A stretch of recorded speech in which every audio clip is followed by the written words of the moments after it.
Hello and welcome. Tonight we journey into the cold stone heart of medieval England, to a fortress that has stood for nearly 1,000 years, to a mystery that has haunted the Tower of London for over 5 centuries. We travel to the summer of 1483, when 2 young princes entered the Tower of London and were never seen again. Imagine standing before the Tower of London on a grey morning in late June of 1483. The fortress rises before you, massive and impregnable, its white stone walls gleaming dully in the weak English sunlight. This is not yet the tourist attraction it will become. This is a working royal residence, a military fortress, a prison, and a place of execution all in one. The air smells of the Thames, of horses, of the thousands of Londoners who crowd the city streets beyond the tower's walls. Inside those walls, in comfortable apartments within the garden tower, are 2 boys. The older is 12 years old, the younger just 9. They are princes of the royal blood, sons of a king, brothers who have known nothing but privilege and luxury their entire short lives. The older boy, Edward, is already a king himself, Edward V of England, though he has never been crowned. The younger boy, Richard, is Duke of York, second in line to the throne. They play together in their rooms. They are seen exercising in the tower gardens. Servants attend them. Guards watch over them. They are, officially, residing in the tower in preparation for the older boy's coronation, a ceremony that will confirm him as England's rightful king. The tower is a traditional residence for monarchs before their coronations. There is nothing unusual, on the surface, about their presence here, but something is very wrong. The boy's mother, Queen Elizabeth Woodville, has taken sanctuary in Westminster Abbey with their sisters, claiming her sons are in danger. Their uncle, Richard, Duke of Gloucester, who was supposed to protect them, has declared them illegitimate and claimed the throne for himself. The coronation that was meant for young Edward will never happen. Political forces far beyond the boys' understanding are swirling around them, adult ambitions and fears that will determine their fate. As summer progresses, the boys are seen less frequently. They are moved to inner rooms of the tower, away from the windows where curious Londoners might glimpse them. The servants who attend them are replaced, guards are changed, access is restricted, and then, at some point, we do not know exactly when they are seen no more. No official announcement is made, no bodies are displayed. The princes simply vanish, as if they had never existed. Their disappearance creates a mystery that will endure for centuries. Were they murdered? If so, by whom? Was it their uncle Richard, who had the most to gain from their deaths?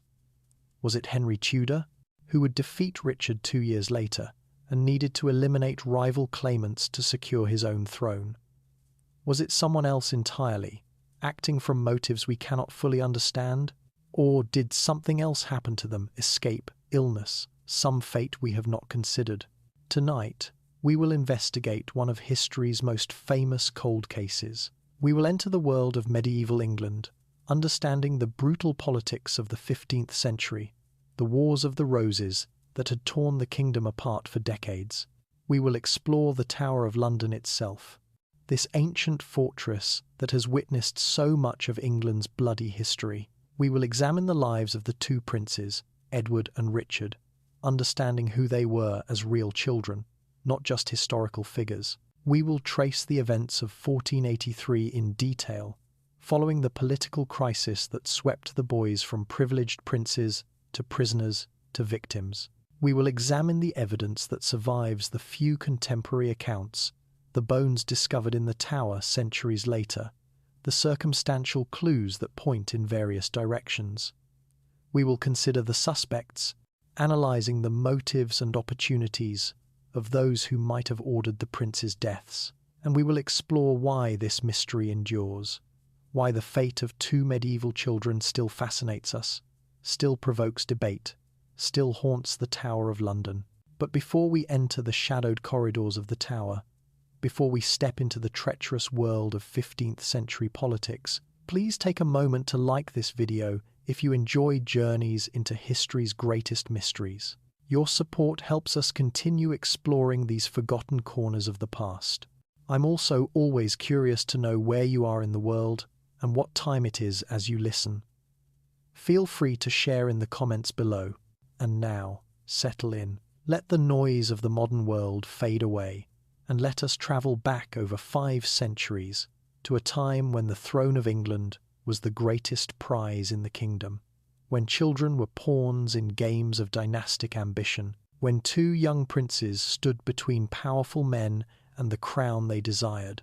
Our journey begins not with the princes or their disappearance, but with understanding the world that created this tragedy, the long, bitter conflict that made their lives valuable and their deaths necessary. Part 1. The Wars of the Roses.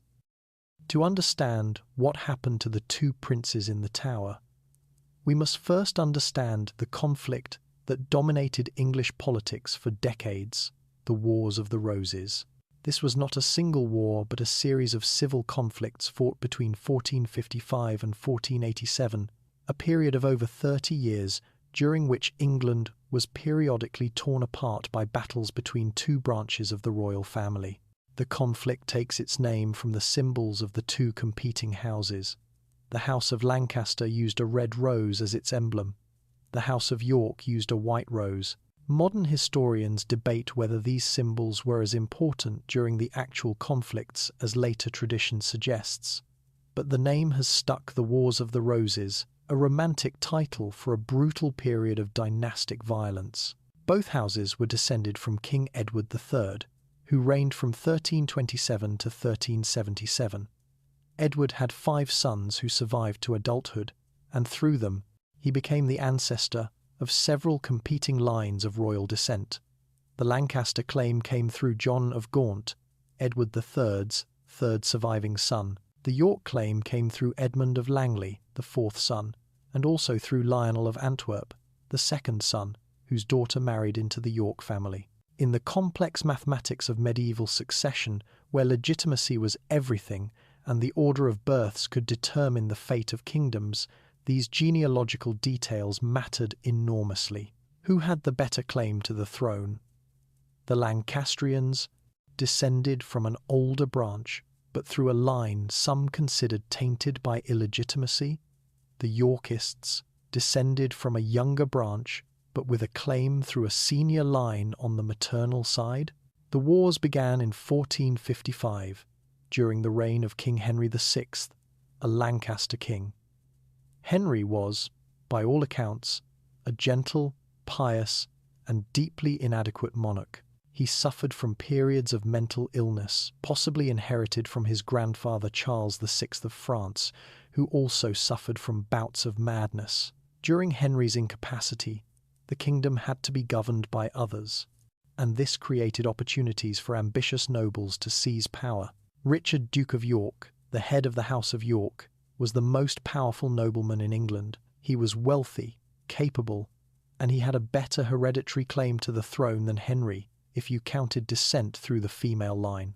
In 1455, after being excluded from power by Henry's Lancastrian advisors, York decided to press his claim by force. The first battle of the wars was fought at Street, Albans, in May of 1455. The Yorkists won. King Henry was captured but not deposed York, and his allies claimed they were merely removing bad advisors, not challenging the king himself. But the conflict escalated. Over the next 6 years, the kingdom descended into civil war. Battles were fought at Blore Heath, Ludford Bridge, Northampton, Wakefield, Street, Albans again, and finally, in 1461, at Towton in Yorkshire. The Battle of Towton, fought on Palm Sunday in a snowstorm, was the bloodiest battle ever fought on English soil, with perhaps 28,000 men killed in a single day of savage fighting. By the time the snow stopped falling at Towton, the Lancastrian army was destroyed. King Henry VI was in flight, and Richard of York's son, Edward, proclaimed himself King Edward IV. Edward was just 18 years old, but he was tall, handsome, charismatic, and he had proven himself an exceptionally capable military commander. He would dominate English politics for the next 22 years. Edward IV's reign was not peaceful. The first decade was marked by continued conflict. The deposed Henry VI was captured and imprisoned in the Tower of London.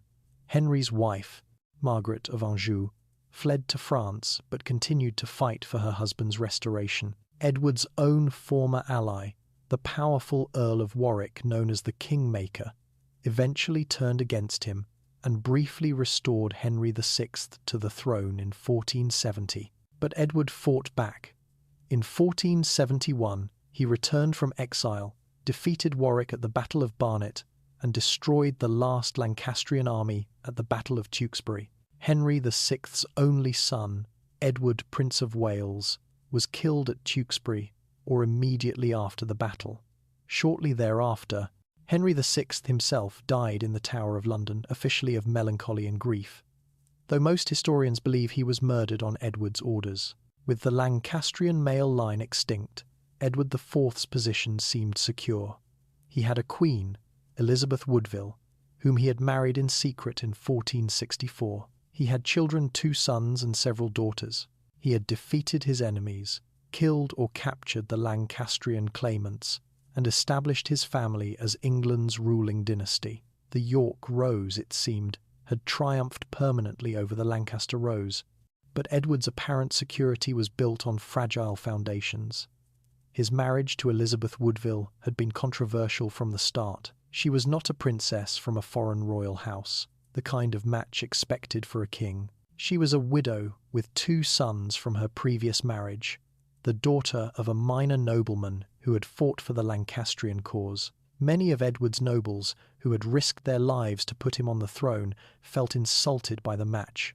Moreover, Elizabeth brought with her a large family, 5 brothers and 7 sisters, all of whom expected positions and preferment now that their sister was queen.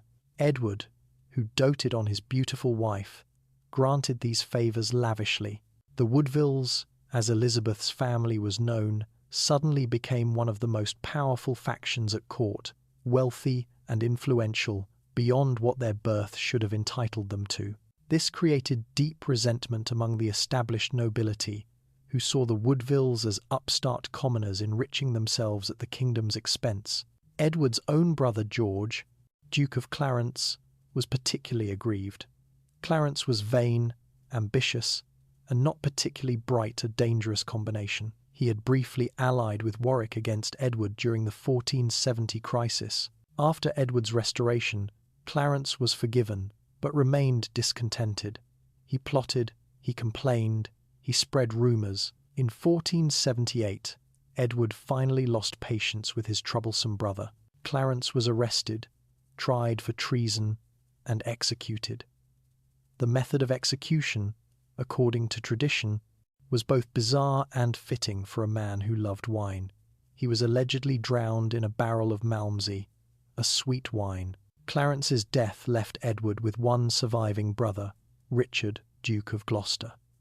Richard was the youngest of the 3 brothers, born in 1452. He was 11 years younger than Edward, and the age gap meant their relationship was more like father and son than brothers. Richard grew up in Edward's shadow, fighting in his wars, learning statecraft from him, proving himself as a military commander and administrator.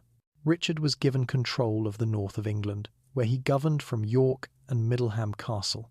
By all accounts, he did the job well. He was a capable administrator, generally fair in his judgments, popular with the northern lords who served under him. He was loyal to Edward, his brother and king, and he had no apparent interest in plotting or intrigue. He seemed content with his role as the king's right hand in the north. Physically, Richard was not impressive.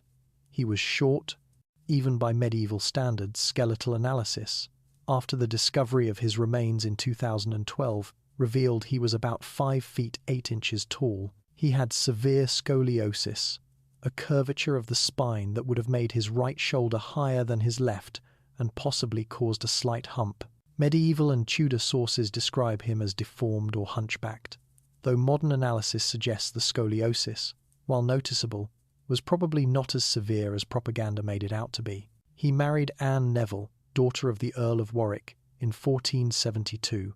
Anne had previously been married to Henry VI's son, Edward, Prince of Wales, who was killed at Tewkesbury. Richard and Anne had one son, Edward of Middleham, born in 1473 or 1474.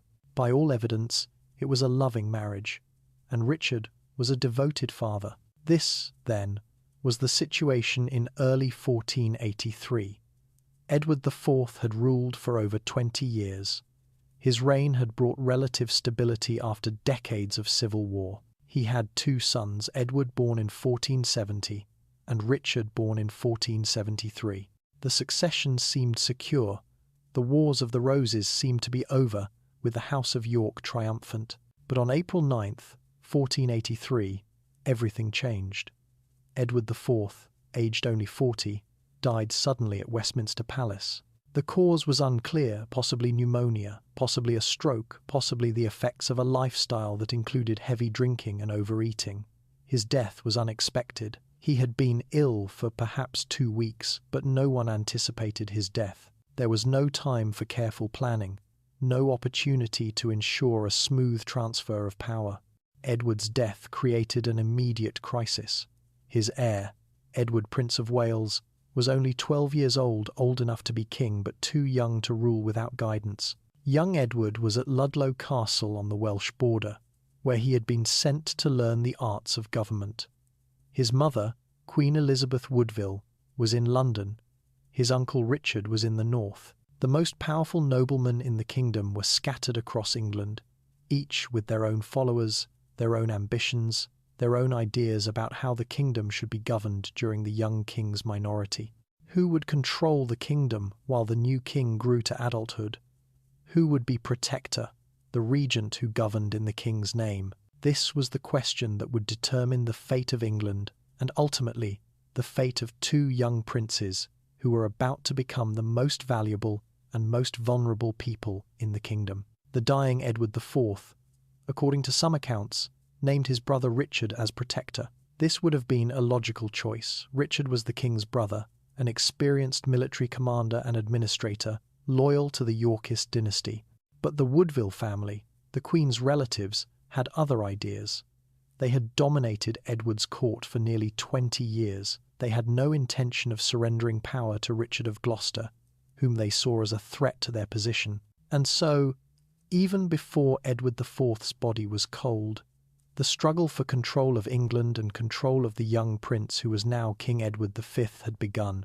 It was a struggle that would lead, within 3 months, to Richard seizing the throne, to the princes disappearing into the Tower, and to one of history's most enduring mysteries. But before we can follow these dramatic events, we must first understand the Tower itself, the ancient fortress where the princes would be imprisoned, where they would vanish, where their ghosts, some say, still walk the cold stone corridors on quiet nights. Part 2.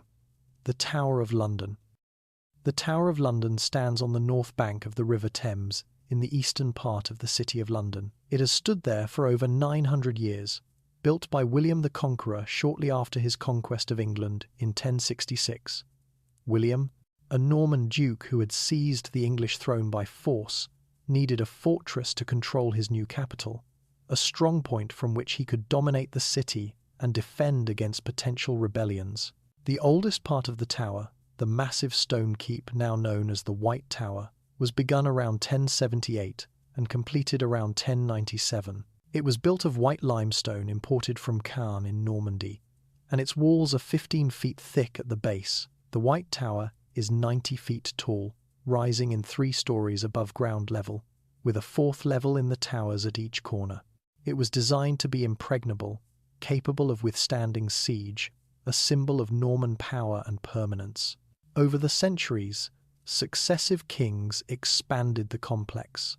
Inner and outer defensive walls were added, creating concentric rings of fortifications.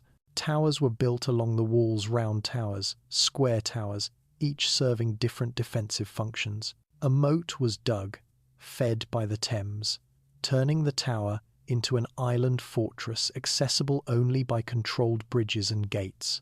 By the 15th century, the Tower of London was not a single tower but a large complex of buildings occupying 18 acres, containing royal residences, chapels, armories, treasuries, and prisons. The tower served multiple functions throughout its history, and understanding these functions is crucial to understanding why the princes were brought there in 1483. First, and most importantly, it was a royal residence. Kings and queens lived in the Tower, particularly when they were staying in London for extended periods.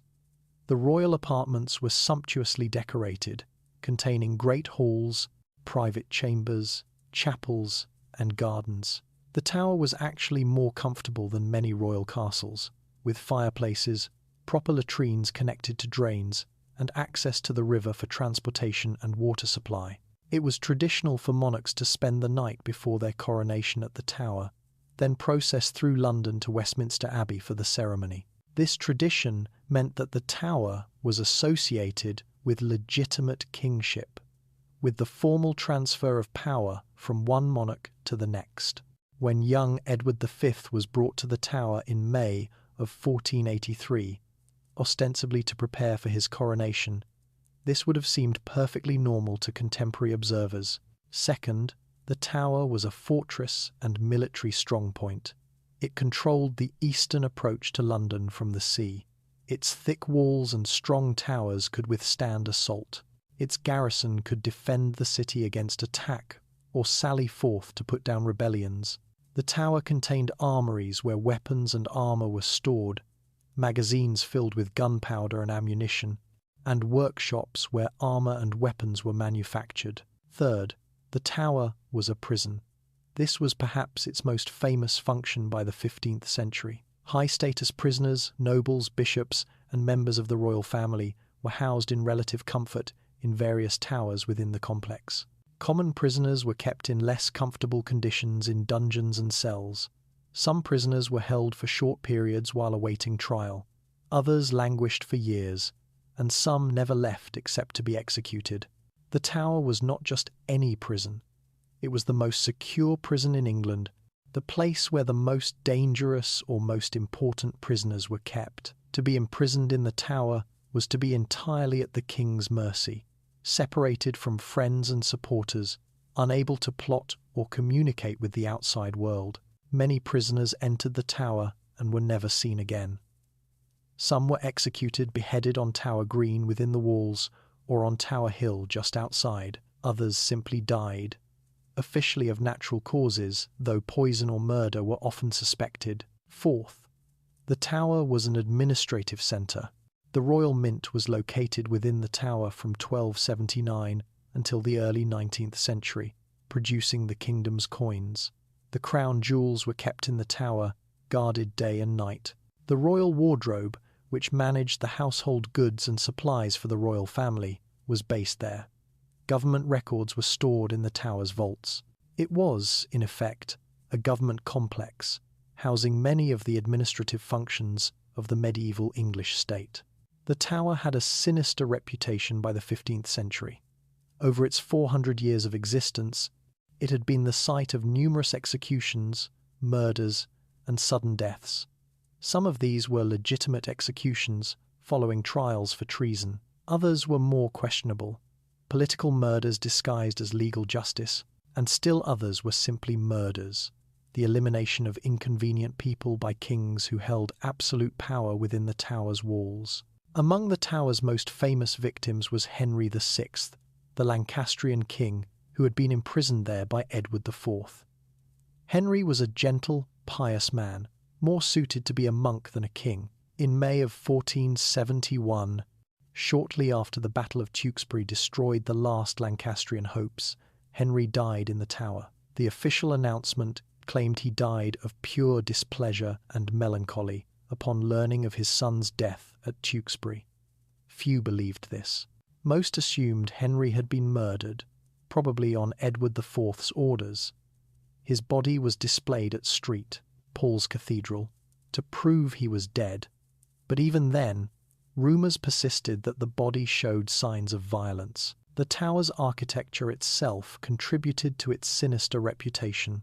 Medieval fortresses were designed to be intimidating, to inspire fear in enemies and awe in visitors. The Tower succeeded brilliantly at this. Its massive stone walls, its deep moat filled with dark water, its narrow entrance gates where visitors could be easily controlled, All of this created an atmosphere of oppression and threat. To pass through the gates was to leave the normal world behind and enter a place where different rules applied, where the king's word was absolute law and mercy was a gift that might not be granted. Inside the outer walls, the tower was a complex maze of buildings, courtyards, and passageways. It was easy to become lost if you did not know the layout.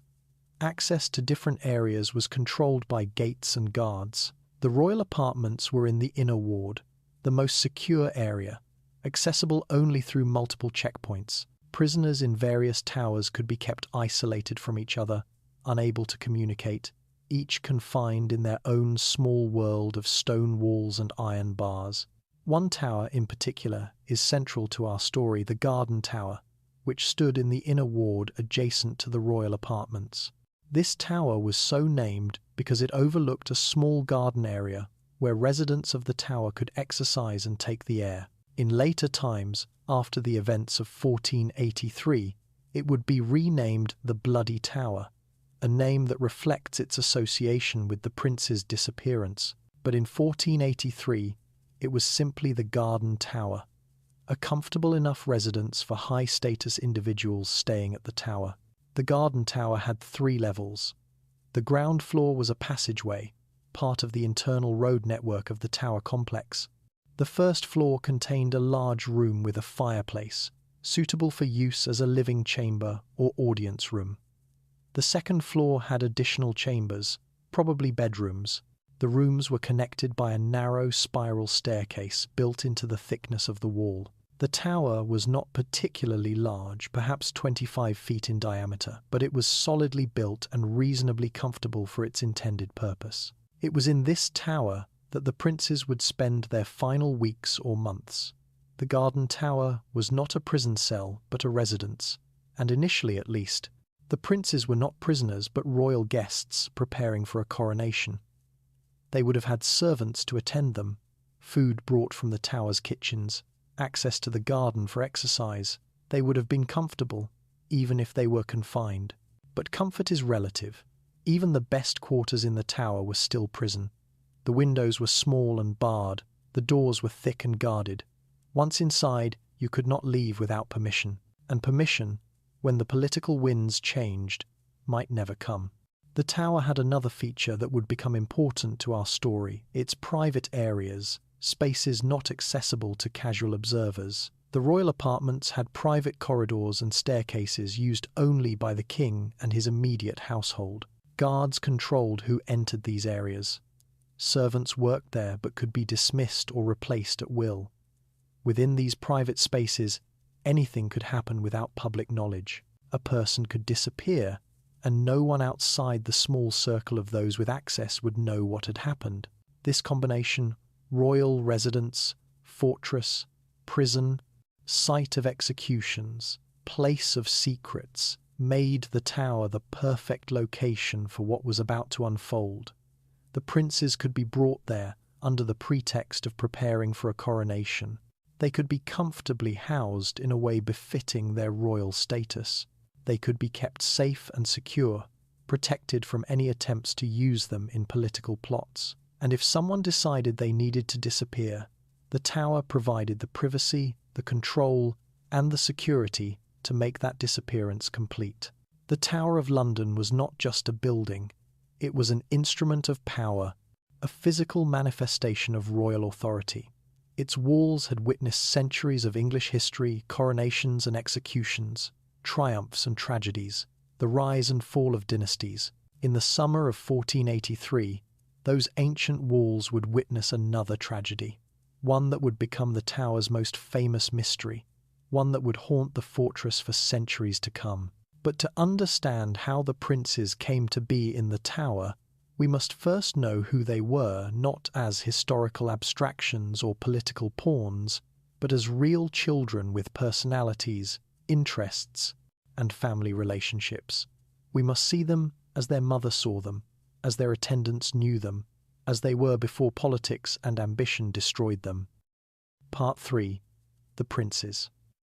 The older prince, Edward, was born on November 2nd, 1470, in sanctuary at Westminster Abbey. His mother, Queen Elizabeth Woodville, had taken refuge there during one of the periodic crises of the Wars of the Roses. Her husband, King Edward IV, was temporarily driven from the throne by a rebellion, and Elizabeth feared for her life and the life of her unborn child. She gave birth in the sanctuary's safety, protected by the Church's ancient right to shelter those who sought refuge. The baby's birth in these circumstances was seen as a good omen when his father regained the throne just months later. The boy was named Edward after his father and was immediately declared Prince of Wales, heir to the throne. From his first breath, he was the most important child in England, the future king, the hope of the Yorkist dynasty. Edward grew up in royal splendour. He had his own household, complete with chamberlains, tutors, servants, and guards. He lived primarily at Ludlow Castle on the Welsh border, where princes of Wales traditionally resided. The household was headed by his maternal uncle, Anthony Woodville, Earl Rivers, a cultured and learned man who took responsibility for the prince's education. The young Edward was educated as befitted a future king.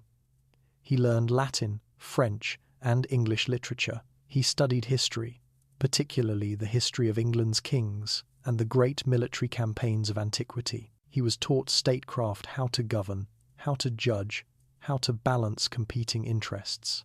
He learned the courtly arts, how to conduct himself in formal occasions, how to speak to nobles and commoners, how to project the dignity and authority of kingship. He also received physical training. He learned to ride, to hunt, and to use weapons, the sword, the lance, the bow. Medieval kings were expected to be warriors, capable of leading their armies in battle. Edward would need these skills when he came of age and took personal control of his kingdom. Contemporary accounts describe Edward as a serious, studious child.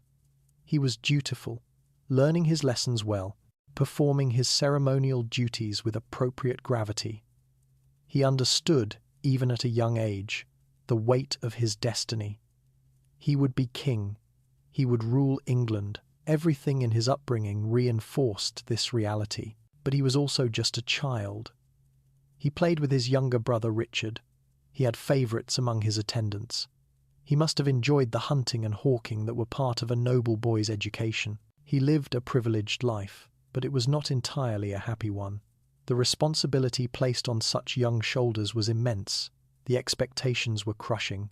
And beneath all the ceremony and education was the constant awareness that the throne he would inherit had been won by violence and could be lost the same way. His relationship with his parents was complicated by the politics of kingship. His father, Edward IV, loved him but was often absent, governing the kingdom, conducting diplomacy, occasionally fighting to defend his throne.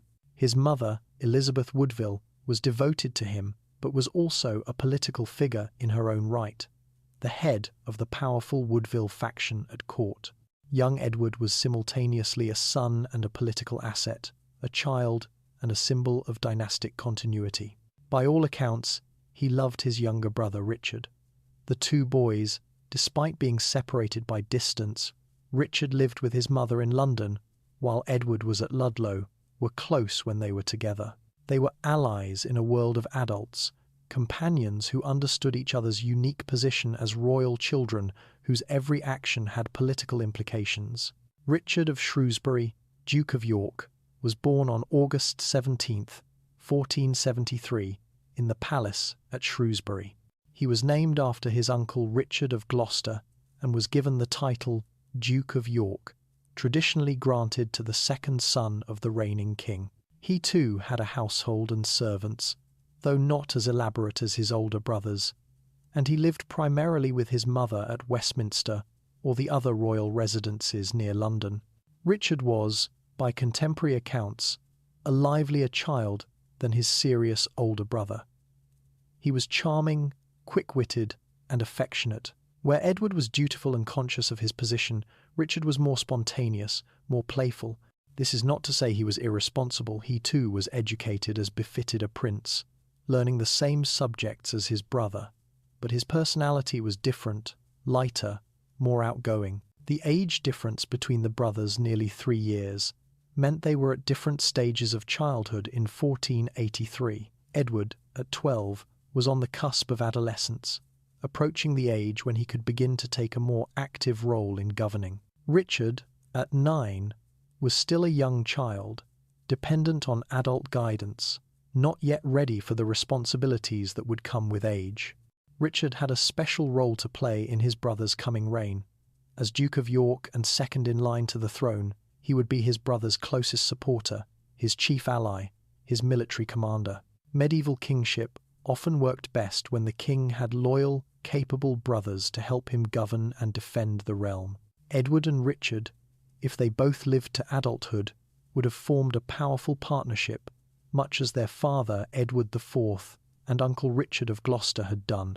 The two boys had 3 younger sisters who survived to 1483.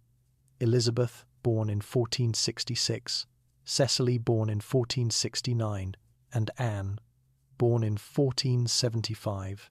There were also 2 younger sisters who were infants in 1483, Catherine, born in 1479, and Bridget, born in 1480. The family was large, and the children, when together, seemed to have been affectionate with each other, united by their unique position as the children of the king.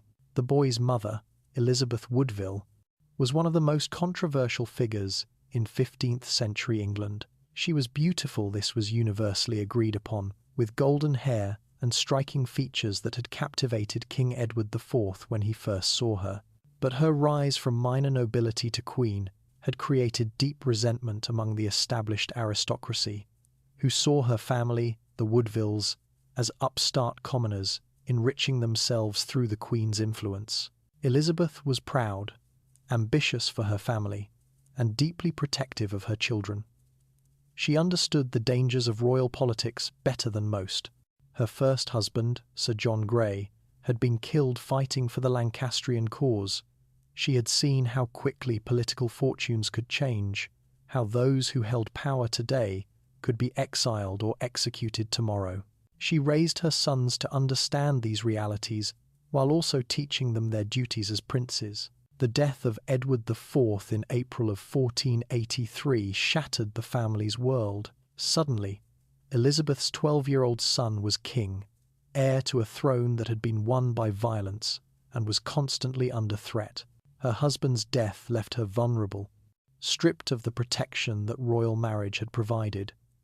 She was now just a queen dowager, the widow of a dead king, with none of the power she had wielded when her husband lived.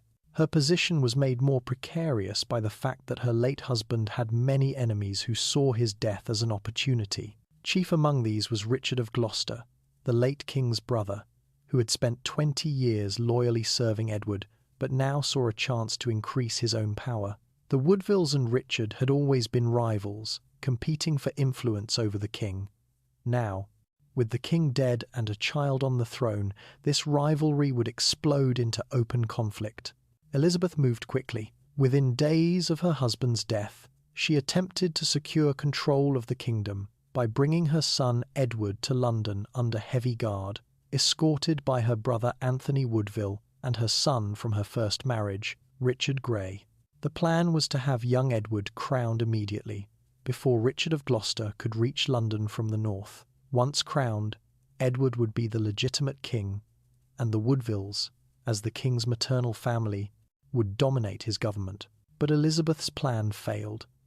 Richard of Gloucester, moving with surprising speed and decisiveness, intercepted the party, bringing Edward to London.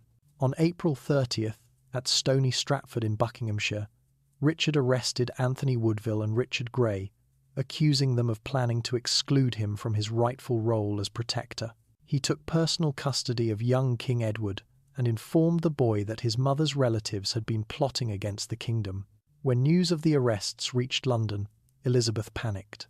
She gathered her younger son Richard and her daughters and fled into sanctuary at Westminster Abbey, seeking the church's protection. The abbot of Westminster, bound by ancient tradition and canon law, could not refuse her request for sanctuary. Elizabeth and her children moved into the cramped, cold quarters provided for sanctuary seekers and waited to see what Richard of Gloucester would do. Young King Edward, meanwhile, was brought to London by his uncle Richard and lodged initially at the bishop's palace. He was told that his coronation was being planned and that he would soon be moved to the Tower to prepare for the ceremony, following royal tradition. The boy, according to contemporary accounts, was confused and distressed by the sudden arrest of his uncle Rivers and half-brother Grey, but he had no choice except to obey his uncle Gloucester, who was now effectively in control of the kingdom as Lord Protector. It was at this point, in early May of 1483, that the first references appear to young Edward being moved to the Tower. The date was May 19th. The move was presented as a normal preparation for the coronation, which was scheduled for June 22nd. Edward was installed in the royal apartments, not in a prison cell. He had servants, tutors, and all the comforts appropriate to his status. There was, at first, nothing overtly sinister about his residence in the Tower, but Elizabeth Woodville, watching from sanctuary, knew better. She knew the history of the Tower, knew that people who entered its walls did not always leave. She had good reason to fear. Her husband's enemy, Henry VI, had died there. Many others had been imprisoned there and never emerged.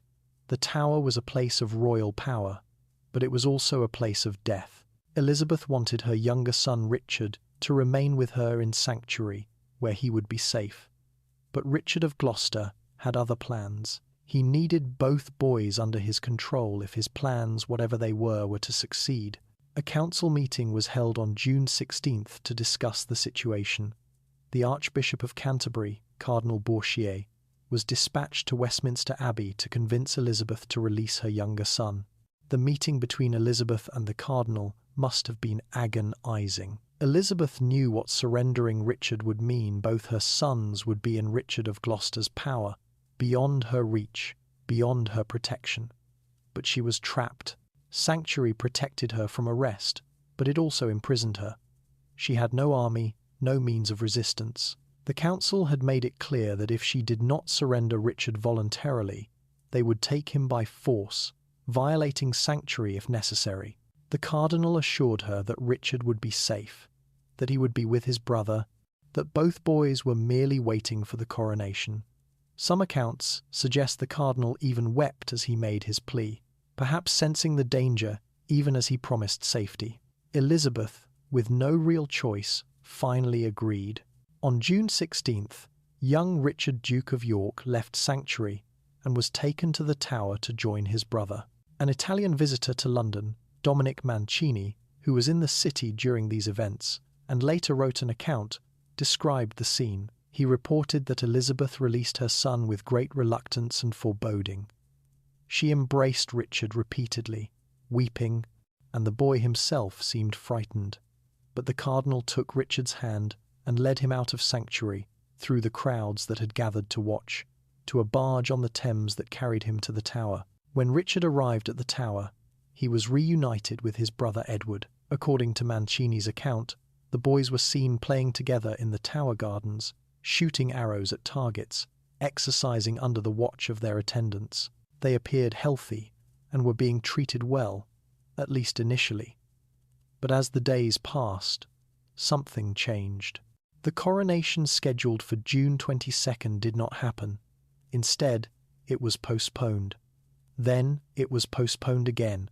No explanation was given. The council met frequently, but the decisions made there were kept secret. Something was happening in the halls of power, some shift in the political landscape that did not bode well for the two young princes in the Tower. On June 22nd, the day that should have been Edward V's coronation, a sermon was preached at St. Paul's Cross, the outdoor pulpit at St. Paul's Cathedral, where important announcements were made to the public. The preacher was Dr. Ralph Shah, a theologian and brother to the Lord Mayor of London. The sermon shocked those who heard it. Dr. Shah declared that the late King Edward IV's marriage to Elizabeth Woodville had been invalid. He claimed that before marrying Elizabeth in secret in 1464, Edward had been contracted to marry another woman, Lady Eleanor Butler. Under medieval law, such a pre-contract was binding and meant that Edward's subsequent marriage to Elizabeth was bigamous and therefore void.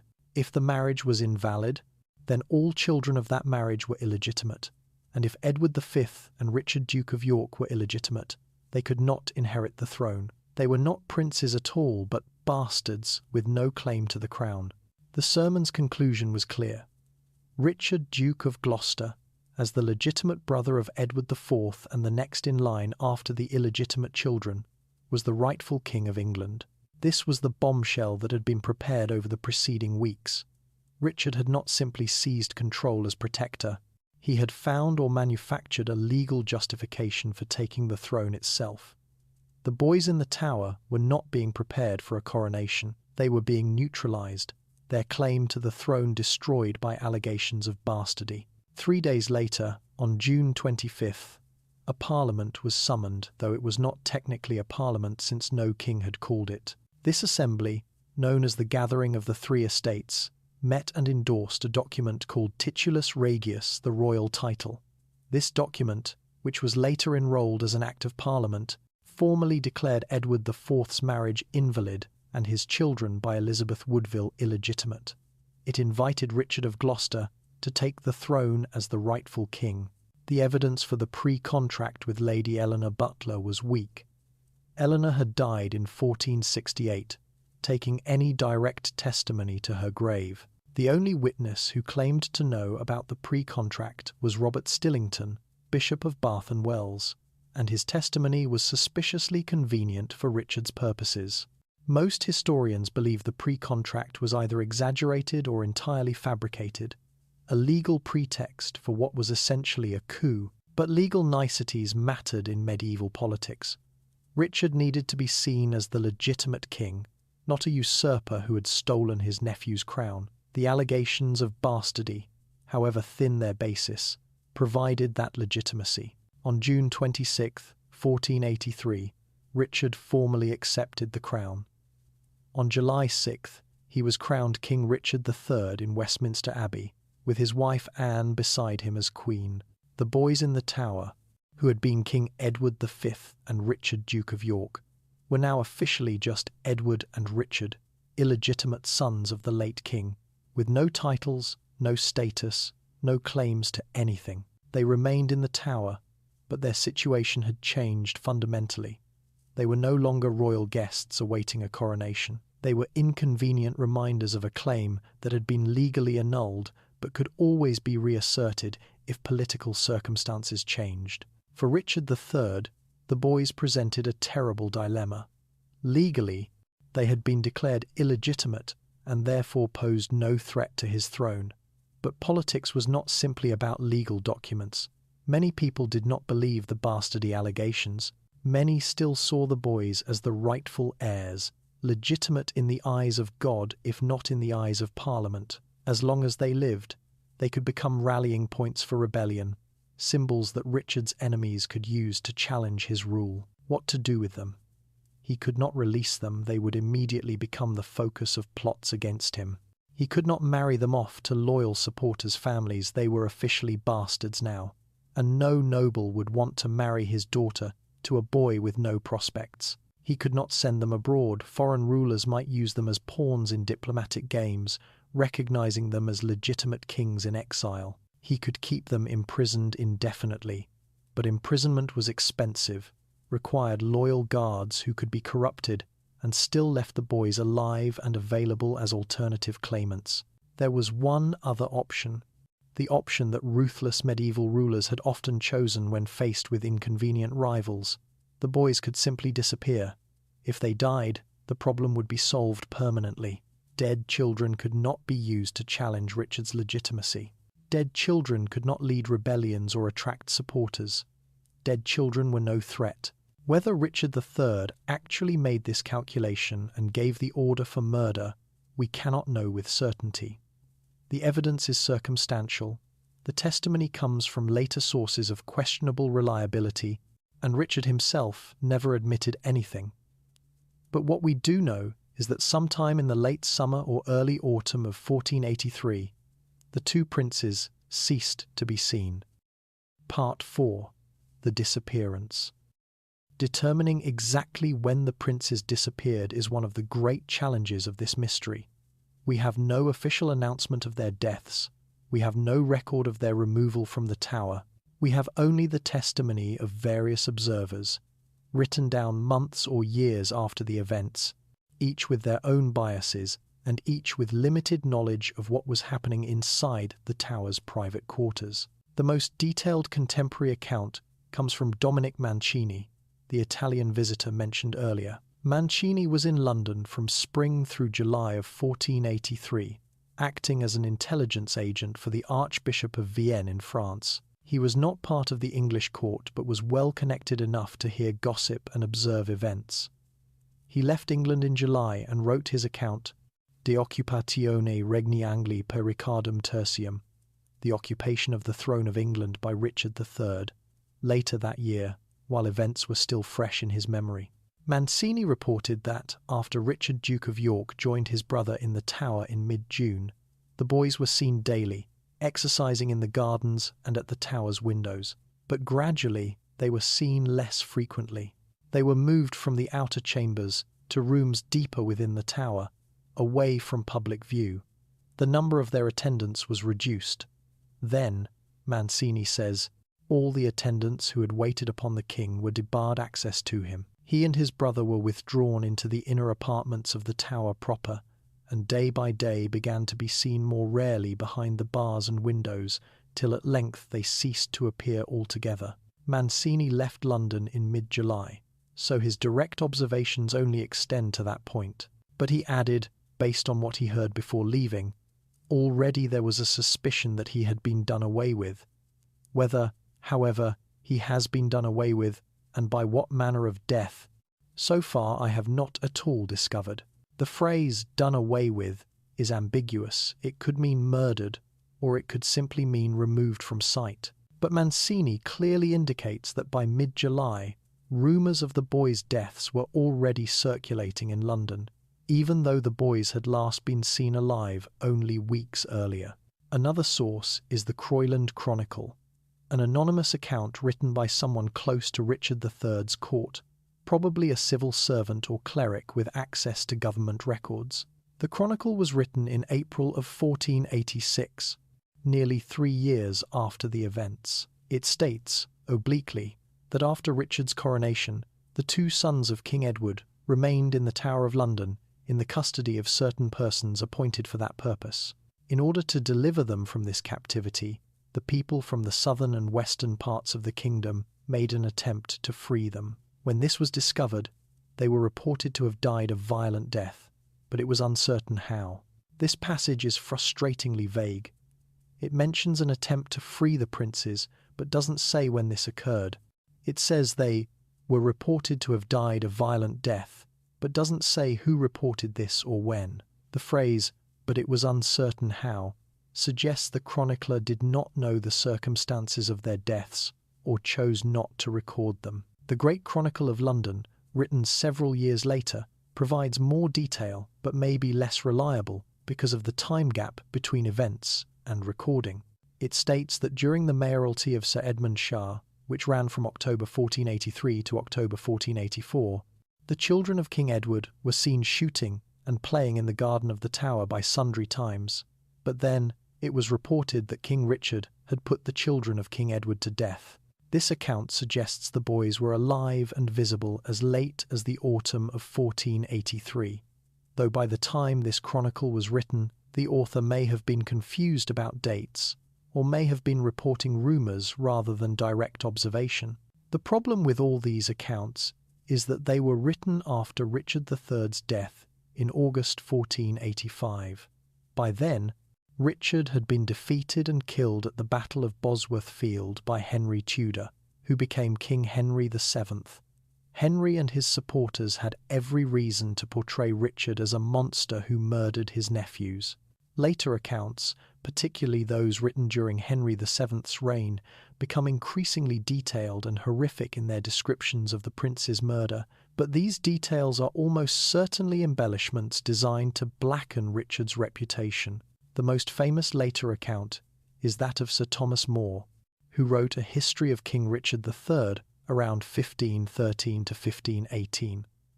More was only 5 years old when Richard died, so he had no personal memory of the events. His account is based on stories he heard growing up, particularly from Cardinal John Morton, who had been a bitter enemy of Richard III.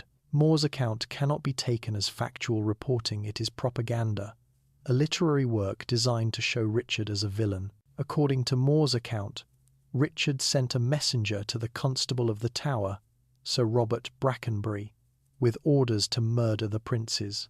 Brackenbury refused, his conscience not allowing him to kill innocent children.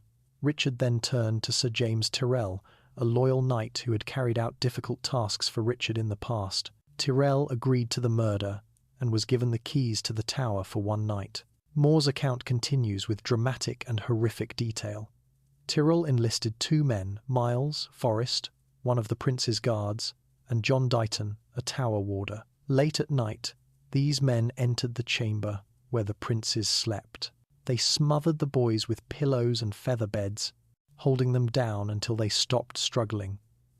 The bodies were then buried at the stair foot, meekly deep in the ground under a great heap of stones. More claims that Tyrrell later confessed to the murders, and that after Richard's death, his body was removed and buried elsewhere, but he does not say where. Modern historians treat More's account with great skepticism. The level of detail is suspicious for events that occurred 30 years before. More wrote, "The narrative is too perfect, too literary, reading more like a morality play than a historical document." And More's sources, Cardinal Morton and others who had fought against Richard, were hardly unbiased witnesses. What can we reasonably conclude about when the princes disappeared? The most reliable evidence suggests they were alive and visible in late June or early July of 1483. By mid-July, Mancini reports they were rarely seen. By late summer or autumn, the rumours of their deaths were circulating widely enough that even relatively isolated chroniclers heard them. The most likely scenario is that the boys were alive through July and possibly into August, but had died or been killed by September or October of 1483. This timeline fits with the pattern of Richard's actions. Once he had secured the crown and had been crowned king, he went on a progress through the Midlands and the North, showing himself to his subjects and consolidating his rule. He left London in late July and did not return until November.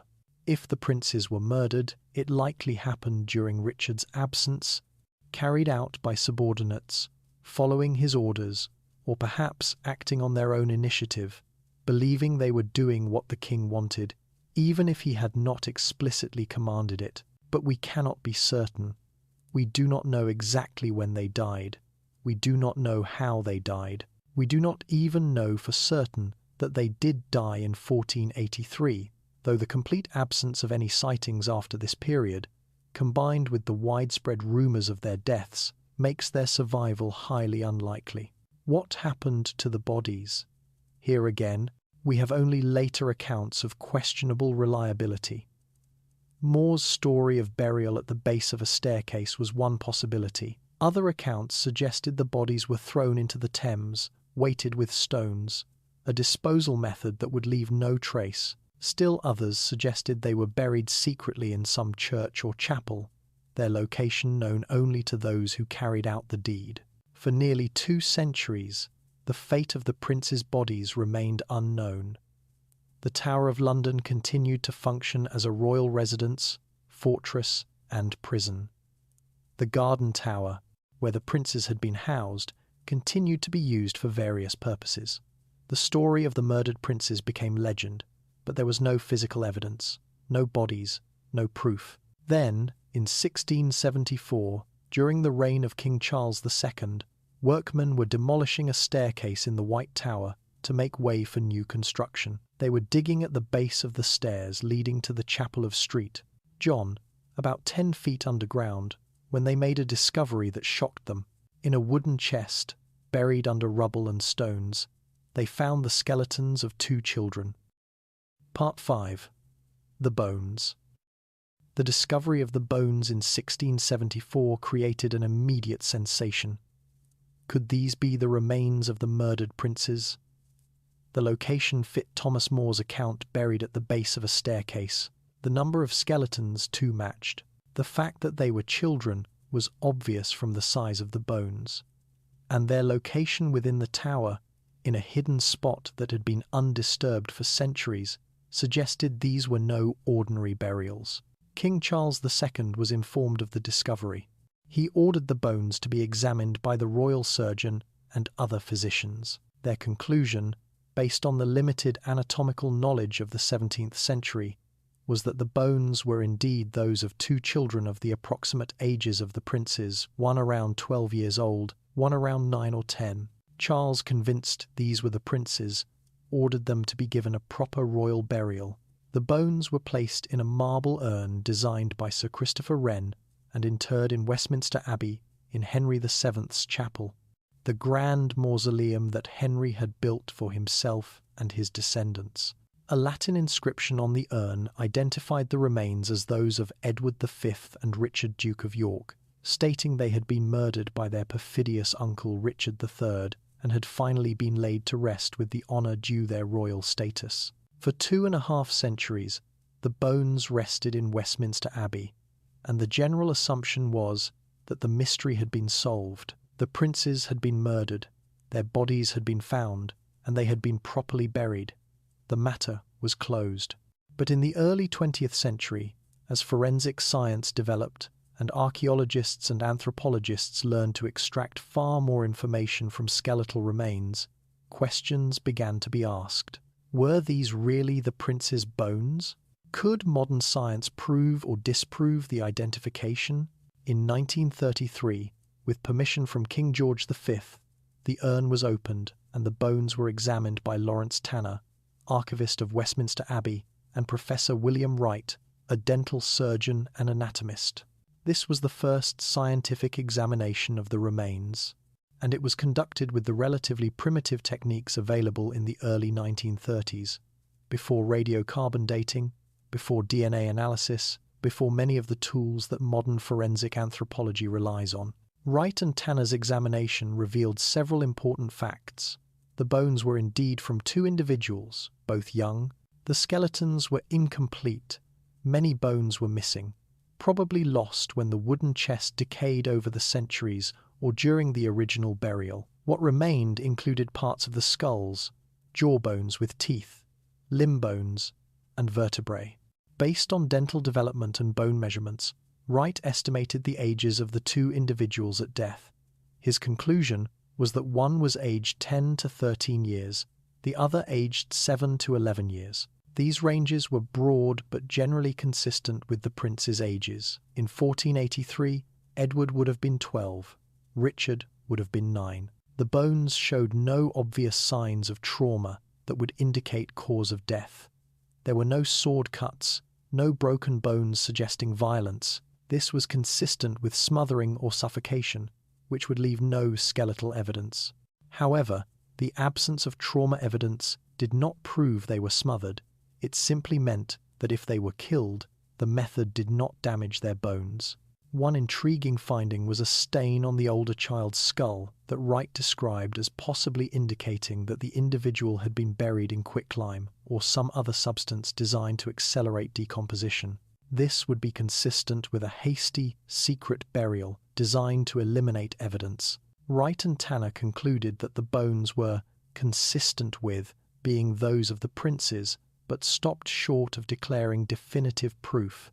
The ages were right, the location was right, the circumstances of burial were consistent with a secret disposal of bodies, but they acknowledged that without more evidence, absolute certainty was impossible. Their report, published in 1934, satisfied many people that the bones were indeed the princes, but it also raised questions that could not be answered with the techniques available at the time.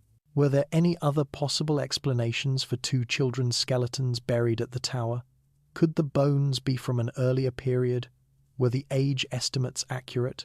Modern forensic anthropologists have raised several concerns about the 1933 examination. The age estimates were based on comparison with modern children, but medieval children developed differently. Poorer nutrition meant they might have been smaller and appeared younger skeletically than they actually were.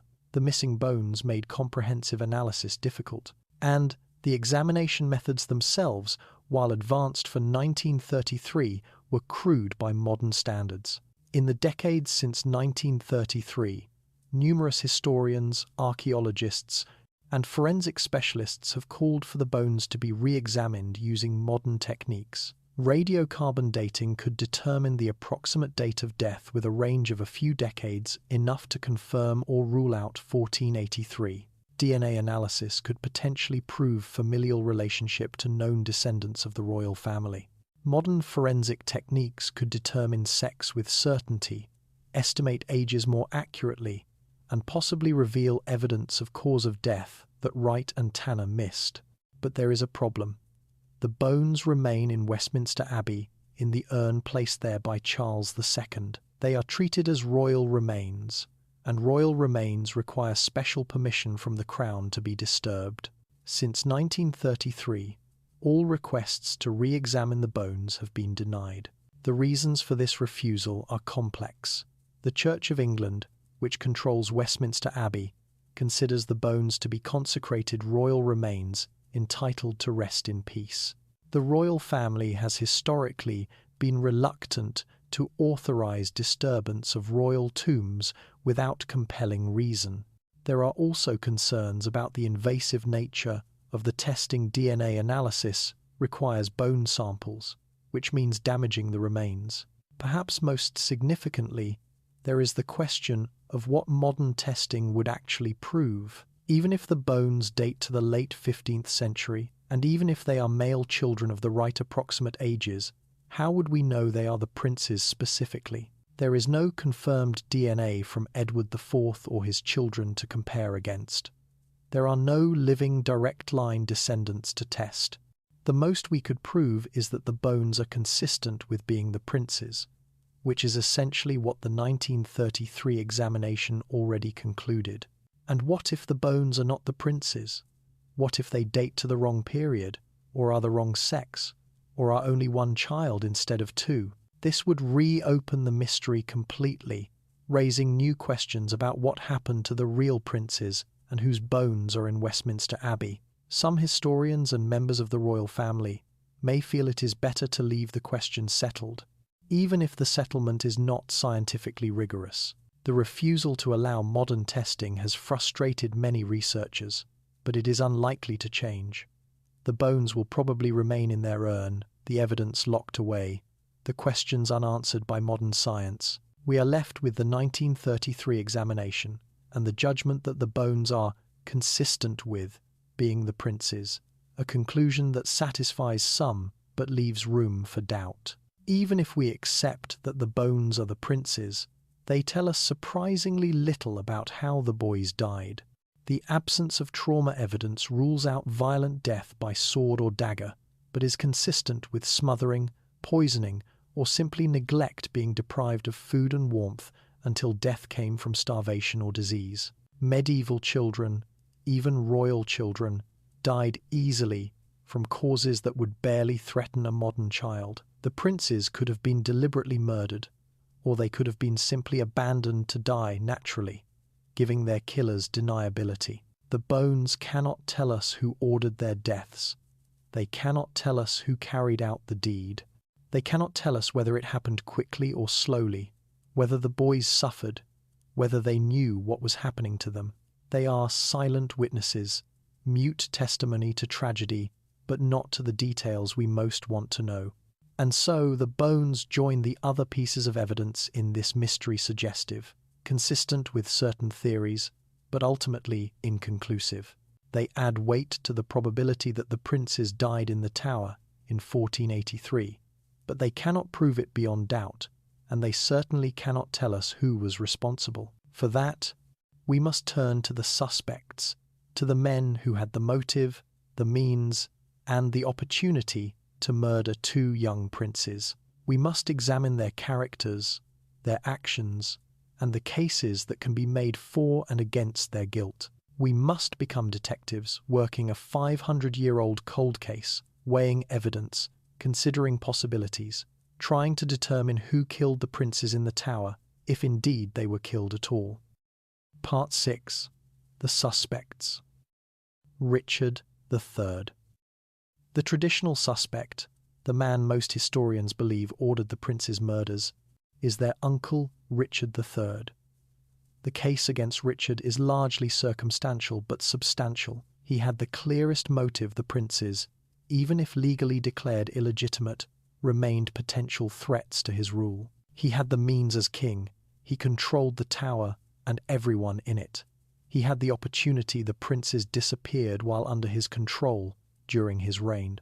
Let us examine Richard III more closely. Who was he, really? Was he the monster of Tudor propaganda, a hunchbacked villain who murdered his way to the throne? Or was he something more complex, a capable administrator caught in circumstances that forced him into terrible choices? Richard was born on October 2nd, 1452, at Fotheringhay Castle in Northamptonshire. He was the youngest son of Richard, Duke of York, and Cecily Neville, a woman known as Proud Cis, for her beauty and her awareness of her exalted lineage. Richard grew up during the Wars of the Roses, experiencing the violence and uncertainty of civil war from childhood. His father was killed at the Battle of Wakefield when Richard was 8 years old. His older brother Edmund was killed in the same battle. These early losses shaped him, teaching him that power was fragile and that survival required strength and ruthlessness. When his eldest brother Edward seized the throne in 1461, Richard was only 9 years old. He was sent to be educated in the household of the Earl of Warwick, learning the arts of war and government from one of the most powerful nobles in England. He was present during the crises of 1469 to 1471, when Warwick turned against Edward, and Richard had to choose between his mentor and his brother. He chose loyalty to Edward, fighting for him at the crucial battles of Barnet and Tewkesbury. Edward rewarded this loyalty. Richard was given extensive lands in the north of England and was made the king's lieutenant in the northern counties. From his bases at Middleham Castle and Sheriff Hutton, Richard governed the north with a firm hand, defending the border against Scottish incursions, administering justice, and building a power base of northern lords who were personally loyal to him. By all accounts, Richard was an effective administrator. He was known for fairness in his judgments, accessibility to those seeking justice, and competence in military and civil affairs. The North prospered under his governance. He was popular there in a way he never was in London or the South. Northern chronicles speak well of him, praising his justice and his care for his subjects. His personal life seemed stable and respectable. His marriage to Anne Neville was, by all evidence, a loving one. He fathered at least 2 illegitimate children before marriage, John of Gloucester and Catherine Plantagenet, but this was unremarkable for a medieval nobleman. After marriage, there is no evidence of infidelity or scandal. He was a devoted father to his legitimate son Edward of Middleham and maintained his illegitimate children in his household. Richard was deeply religious, in the serious, almost austere way that marked northern English piety. He founded religious colleges, endowed monasteries, and observed the rituals of the church with genuine devotion. His piety was not merely political theatre, it seemed to reflect real faith, real concern for his soul's welfare, real belief in divine judgment. Yet, this same man, capable, just, pious, devoted to his family, is accused of murdering 2 children, his own nephews, boys who trusted him and called him uncle. How do we reconcile these contradictory images? The answer may lie in understanding medieval political morality, which was very different from modern ethics. In the 15th century, kings and those who sought to be kings operated by different rules than ordinary people. The security of the realm, the stability of the dynasty, the prevention of civil war, these considerations could justify actions that would be unthinkable in private life. Richard had seen what happened when succession was unclear, when rival claimants fought for the throne. He had lived through decades of the Wars of the Roses. He had seen his father killed, his brother executed, thousands of Englishmen slaughtered in battles fought over who should wear the crown. He knew that leaving rival claimants alive invited disaster. If Richard believed or convinced himself that the princes had to die for the good of the kingdom, He might have ordered their deaths without seeing himself as a murderer. He might have viewed it as a tragic necessity, a burden of kingship, a terrible duty that fell to him as the man responsible for England's stability. This does not make the act less horrible. It does not excuse child murder, but it might explain how a man who was capable of justice and piety in other contexts could order such a crime. Medieval rulers lived in a different moral universe than we do, one where the collective good of the realm could override individual rights, where children could be sacrificed to prevent greater bloodshed. The timing of the prince's disappearance supports Richard's guilt. They vanished during his reign, while under his control, at a time when their existence threatened his legitimacy. No other suspect had the same combination of opportunity and motive. If Richard did not order their deaths, he was extraordinarily unlucky that they died while in his custody, making him appear guilty even if he was not. Richard's behaviour after the princes disappeared also raises suspicions.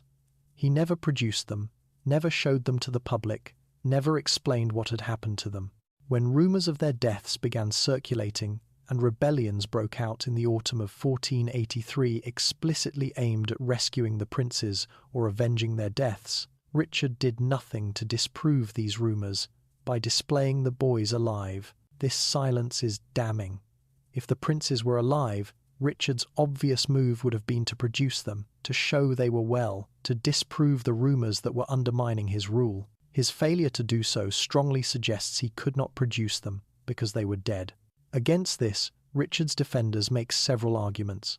First, they note that there is no direct evidence Richard ordered the murders. We have no letter, no confession from the killers, no contemporary testimony that clearly states Richard gave the order. Everything is inference and later accusation from his enemies. Second, they argue that the titulus regius had legally settled the succession question. The princes had been declared illegitimate by Parliament. There was no need to murder them, they were no longer threats.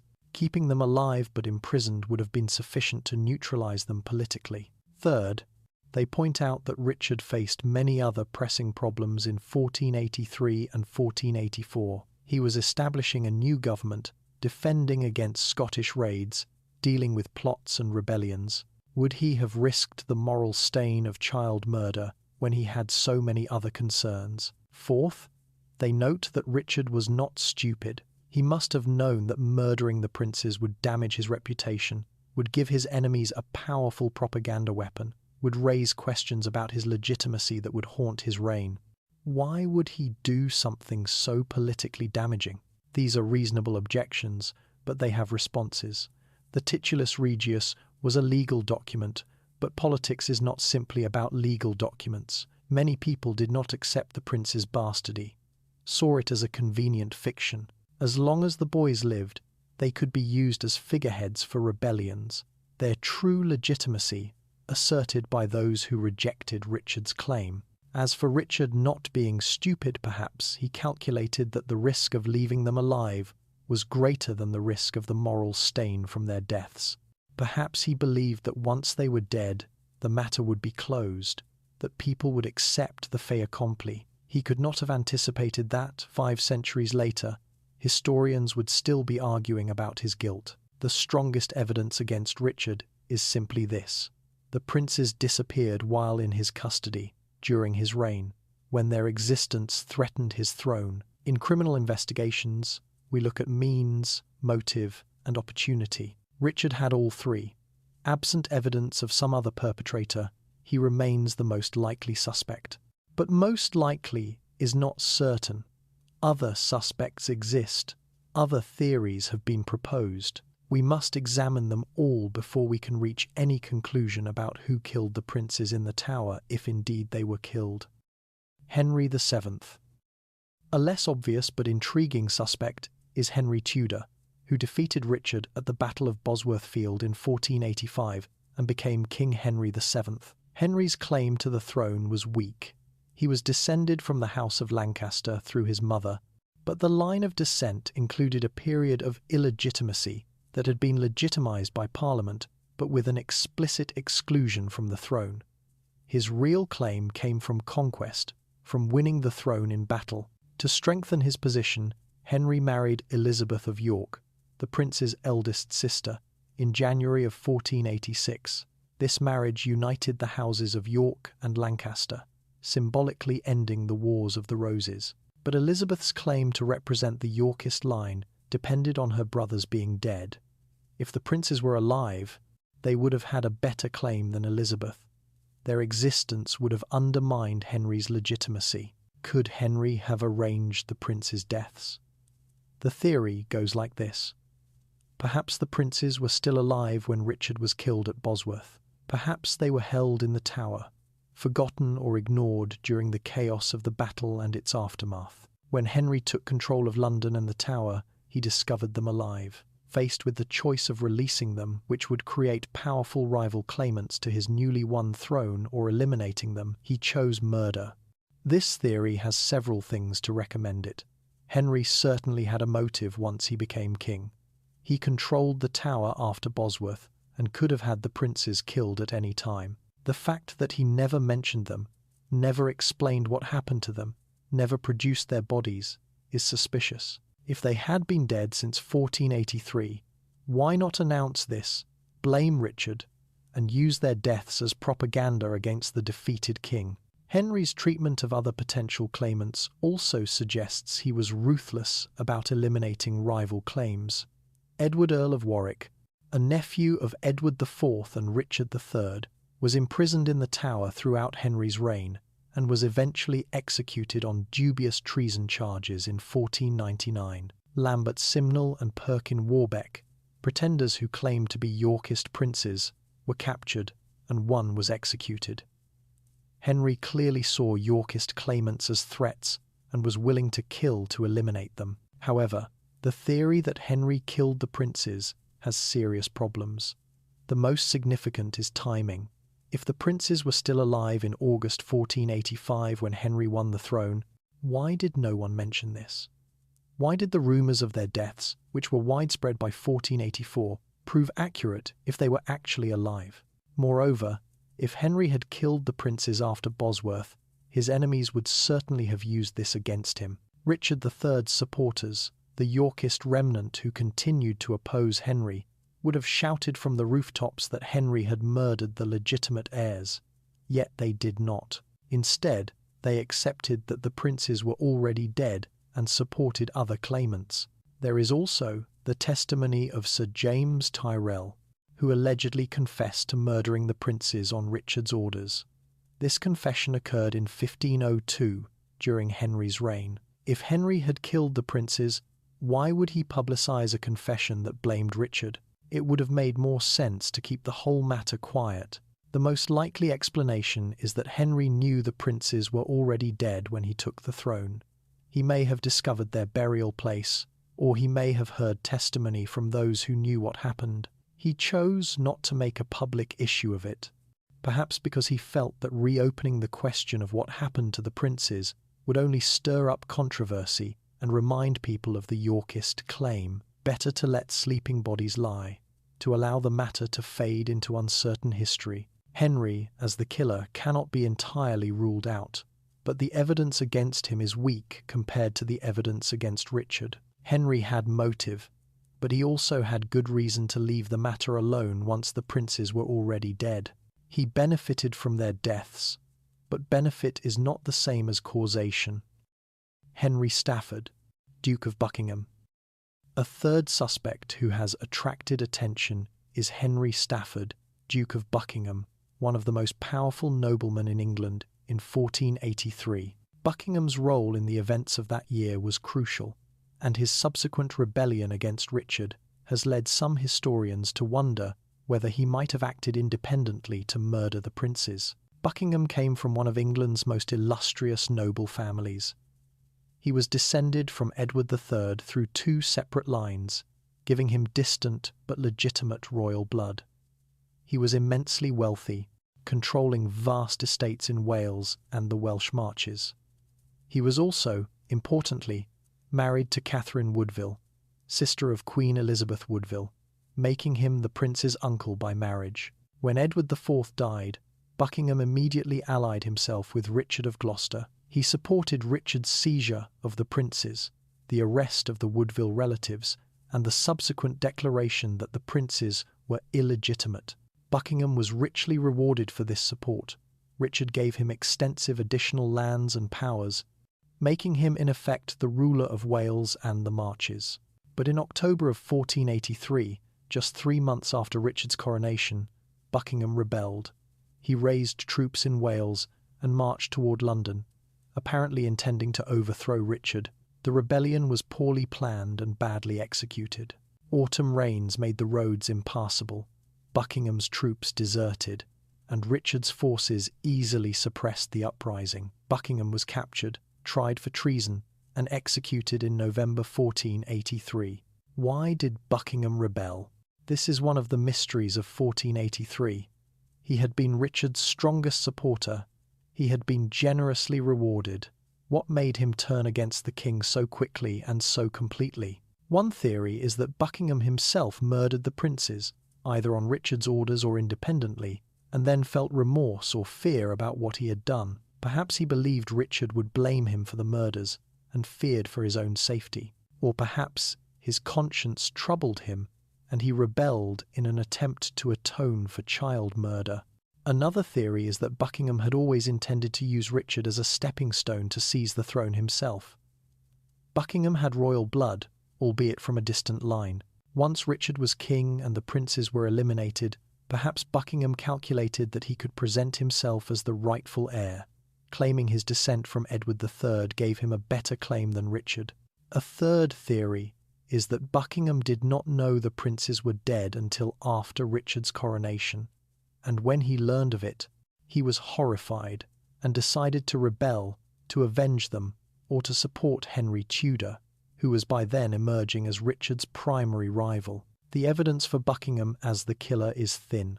We know he was in London during the summer of 1483. We know he had access to the Tower as one of Richard's chief supporters. We know he rebelled shortly after the period when the princes likely died, but we have no direct evidence linking him to the murders, no testimony placing him at the scene, no confession or accusation. The timing of his rebellion is intriguing but not conclusive. If he murdered the princes on his own initiative without Richard's knowledge, he might have feared Richard would discover this and punish him, prompting the rebellion as a preemptive strike. But this seems overly complicated. Why would Buckingham have murdered the princes if Richard had not asked him to? What would he gain? More likely, if Buckingham was involved, it was as Richard's agent, carrying out orders from the king. This would make him a perpetrator but not the prime mover, the hand that held the blade but not the mind that ordered the killing. His subsequent rebellion might then have been motivated by other factors: disappointment that Richard did not reward him sufficiently, fear that Richard would eliminate him as a witness to the crime, or genuine horror at what he had participated in. Buckingham remains a shadowy figure in this mystery, a man whose motives are unclear and whose role in the prince's fate is uncertain. He was executed before he could fully explain his actions, and the explanations offered by others were coloured by their own political agendas. He is a possible suspect, but the case against him is based more on opportunity and speculation than on hard evidence. Other theories. Beyond the 3 main suspects, various other theories have been proposed over the centuries. Some of these are serious historical arguments, others are fanciful speculation with little basis in evidence. We should at least survey them before reaching any conclusions. The survival theory. Some historians and amateur researchers have argued that the princes did not die in the Tower at all, but were smuggled out and lived in obscurity. This theory usually requires a vast conspiracy, guards bribed, records falsified, look-alike corpses buried. The survival theory gained some support from the appearance of Perkin Warbeck in 1491, a young man who claimed to be Richard, Duke of York, the younger prince. Warbeck was supported by several European rulers, and even by some Yorkists who claimed to recognise him. However, Henry VII eventually captured Warbeck, who confessed under torture that he was an impostor, the son of a Flemish boatman. He was executed in 1499. Most historians believe Warbeck was indeed a fraud, though a few Warbeck enthusiasts continue to argue he was genuinely the younger prince. The survival theory is appealing in its hopefulness. We want to believe the children did not die, that they escaped their fate, that there was a happy ending, but the evidence against it is overwhelming. If the princes had survived, they would have had powerful supporters. Their mother, their sisters, the remaining Yorkists all would have rallied to them if they appeared. The fact that no credible claimant ever emerged suggests they were indeed dead. The natural death theory. Another possibility is that the princes died of natural causes, disease, malnutrition, or simply neglect. Medieval children died easily. The tower, for all its comforts, was not a healthy environment. Perhaps the princes fell ill and died, and Richard, fearing he would be blamed for their deaths, concealed their bodies and said nothing. This theory would make Richard guilty of concealing deaths but not of murder.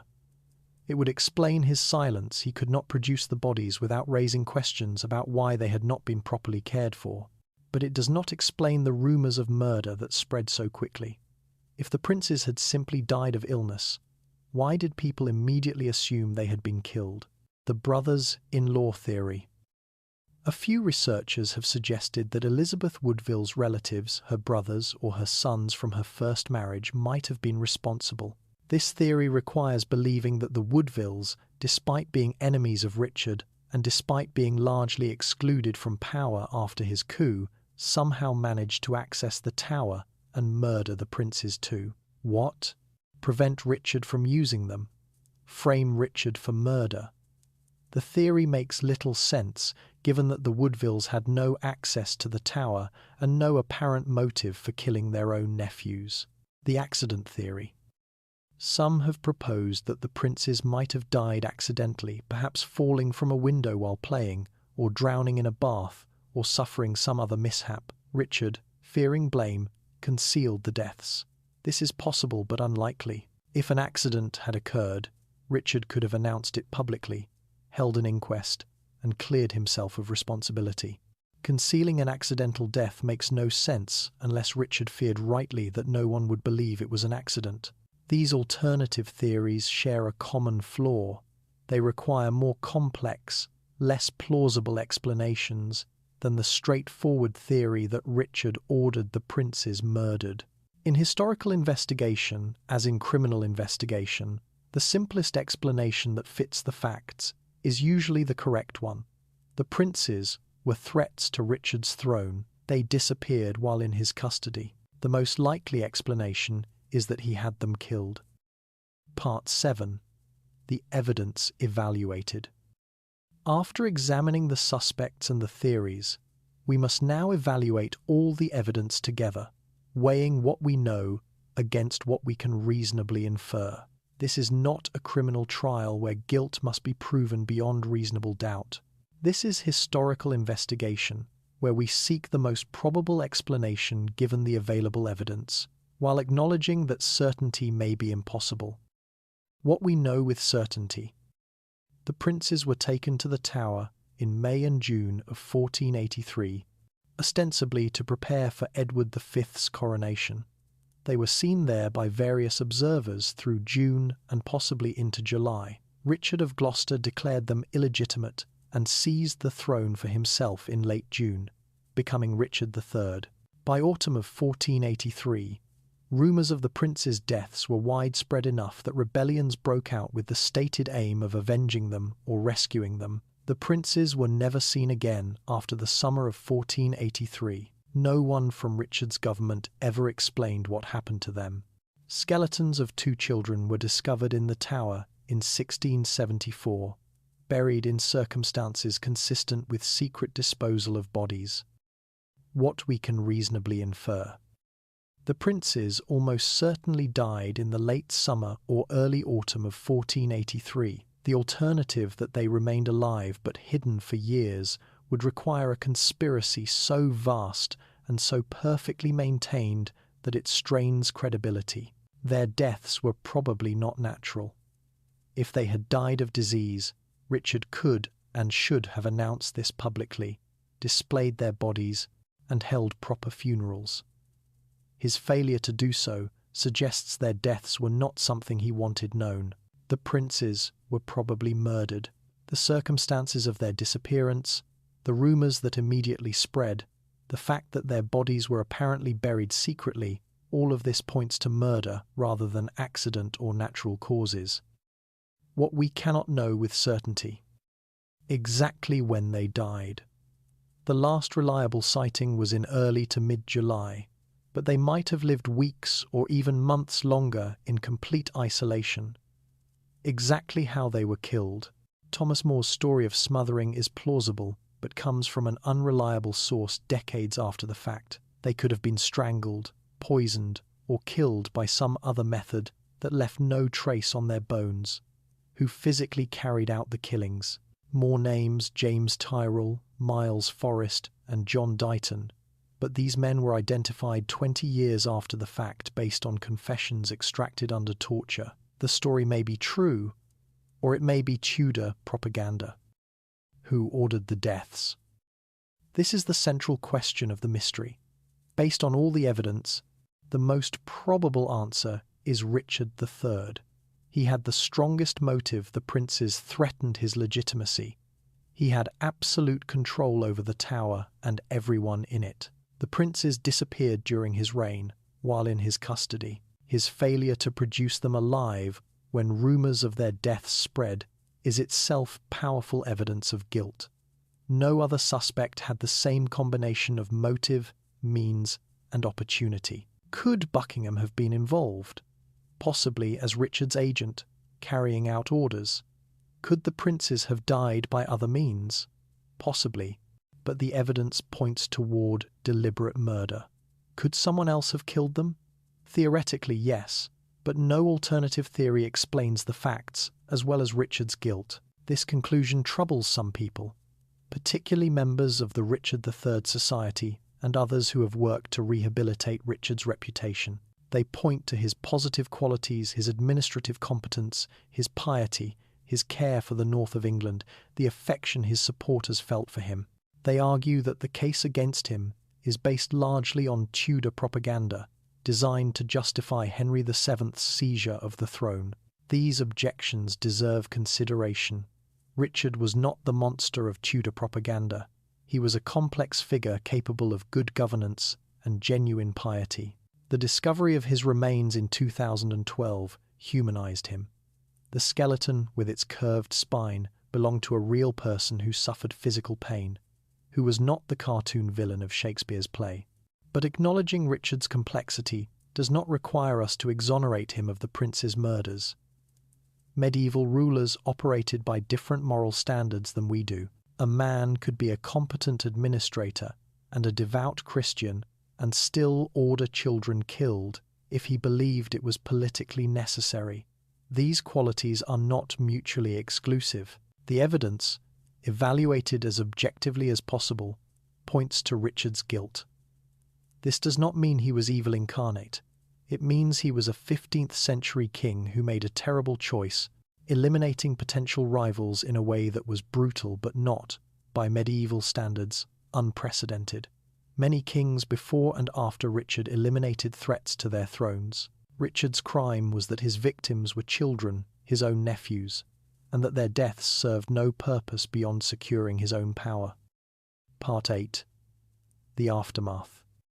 Richard III's reign lasted only 2 years, from June 1483 to August 1485. They were troubled years, marked by rebellions, plots, and the growing threat from Henry Tudor, who was gathering support in exile in France. The rumours about the prince's fate damaged Richard's reputation from the start. People who might have supported him were alienated by the suspicion that he had murdered his nephews. The moral stain was something Richard could never wash away. In October of 1483, just 4 months after Richard's coronation, a major rebellion broke out. It was led by Buckingham in Wales and by various nobles and gentry in southern England. The rebels' stated aims were confused. Some wanted to rescue the princes, some wanted to avenge their deaths, some wanted to place Henry Tudor on the throne. The rebellion failed due to bad weather and poor coordination, but it demonstrated that Richard's rule was not secure. Further rebellions and plots followed. Richard had to spend much of his energy suppressing dissent, rewarding loyal supporters, and trying to build a stable government. He implemented various reforms, establishing the Court of Requests to provide justice for poor petitioners, banning benevolences, forced loans from subjects, and reforming the bail system. These were genuine improvements, suggesting Richard wanted to be remembered as a good king, not just a usurper. But his personal life was marked by tragedy. In April 1484, his only legitimate son, Edward of Middleham, died at age 10 or 11, probably of illness. The death devastated Richard and Anne. Without a male heir, the succession was uncertain, undermining Richard's dynasty before it could be established. Some saw the boy's death as divine judgment on Richard for his sins. Anne Neville, Richard's wife, died in March 1485, possibly of tuberculosis. Richard was rumoured to be considering marrying his niece, Elizabeth of York, the prince's eldest sister, to strengthen his claim and prevent Henry Tudor from using her to unite Yorkist and Lancastrian support. Whether Richard actually planned this incestuous marriage is unclear, but the rumours further damaged his reputation. By summer of 1485, Henry Tudor was preparing to invade England. He landed in Wales in August with a small force of French mercenaries and English exiles. Richard marched to intercept him with a larger army. The two forces met at Bosworth Field in Leicestershire on August 22, 1485. The battle was brief but decisive. Richard fought bravely, leading a cavalry charge directly at Henry Tudor in an attempt to end the battle with one decisive blow. But key supporters deserted him at the critical moment. The Stanley family, who commanded a large force, switched sides and attacked Richard's troops. Richard was unhorsed and killed in the fighting, supposedly crying, "Treason, treason," as he died. His body was stripped, slung over a horse, and carried to Leicester, where it was displayed publicly for 2 days to prove he was dead, then buried without ceremony in the Church of the Grey Friars. The church was later dissolved during Henry VIII's Reformation, and Richard's grave was lost. It remained lost for over 5 centuries. In September 2012, a remarkable discovery was made. Archaeologists working at a car park in Leicester, beneath which the Grey Friars Church had once stood, found a skeleton buried in a crude grave. The skeleton showed severe scoliosis and battle injuries. DNA testing confirmed that the skeleton was related to living descendants of Richard's sister. This was Richard III, found at last, his twisted spine confirming the contemporary descriptions while also revealing the physical pain he must have lived with. The discovery and reburial of Richard in 2014 sparked renewed interest in his story. It humanized him, made him real in a way that historical texts cannot. The skeleton was a man who had lived, suffered, fought, and died. Whatever his crimes, he deserved the dignity of proper burial, which he finally received over 500 years late. Part 9. The Tudor Legacy. Henry Tudor became King Henry VII and immediately set about legitimizing his rule. He dated his reign from the day before the Battle of Bosworth, making everyone who fought for Richard technically a traitor. He married Elizabeth of York in January 1486, uniting the houses of Lancaster and York. He repealed the Titulus Regius, the act that had declared Edward IV's children illegitimate, thus restoring his wife's legitimacy, but without mentioning the princes directly. Henry never made a public issue of what happened to the princes. He did not produce their bodies. He did not hold inquests or officially blame Richard for their deaths. This silence is telling. If Henry had clear evidence of Richard's guilt, he would have used it as propaganda. His restraint suggests he may have known or suspected things that were too complicated or too compromising to make public. However, Henry did allow and encourage the development of the Black Legend of Richard III.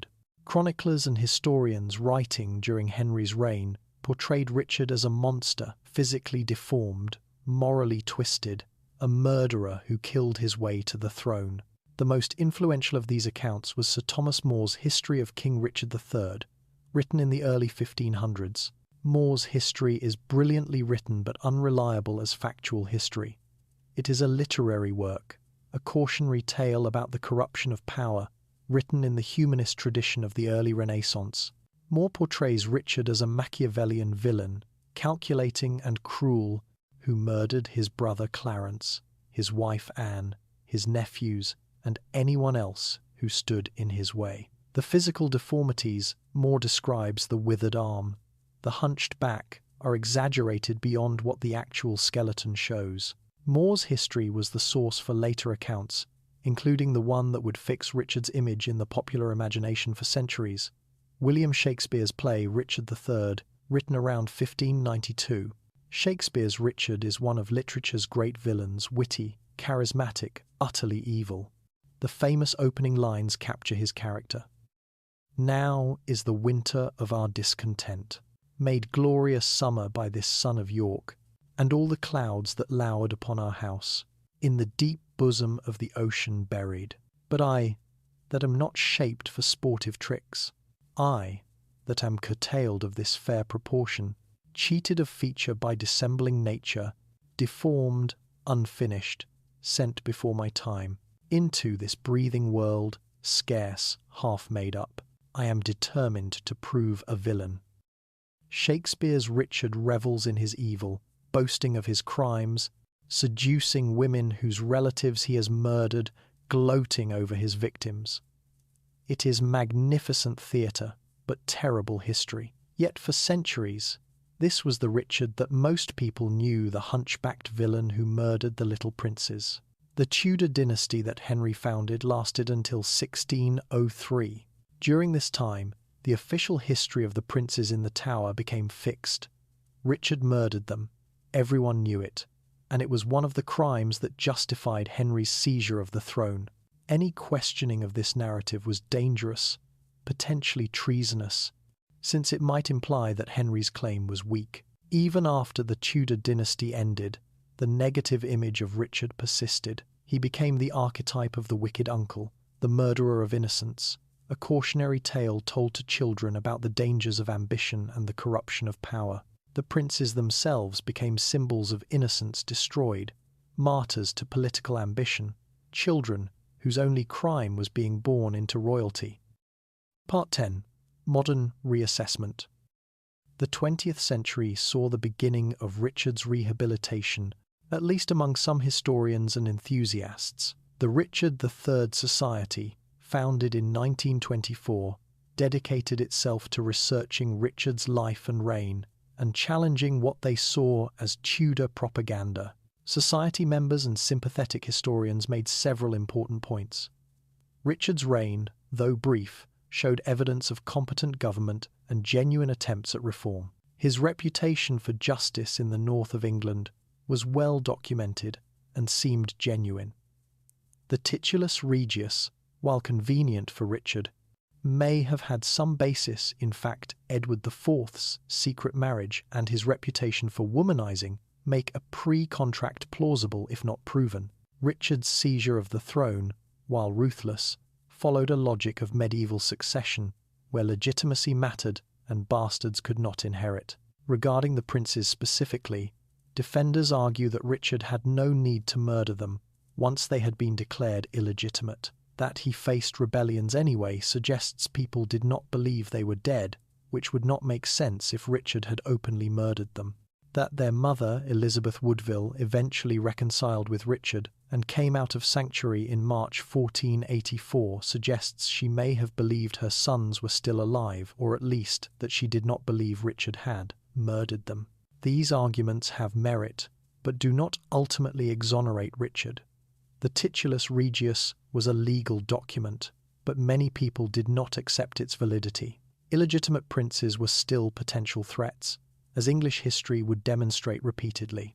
Elizabeth Woodville's reconciliation with Richard may have been forced by circumstances rather than genuine. She had spent nearly a year in sanctuary with limited options, and coming to terms with Richard may have been her only practical choice. The discovery of Richard's skeleton in 2012 added nuance to the debate. The severe scoliosis revealed by the skeleton confirmed that Richard did have a physical deformity, though not as extreme as Tudor propaganda claimed.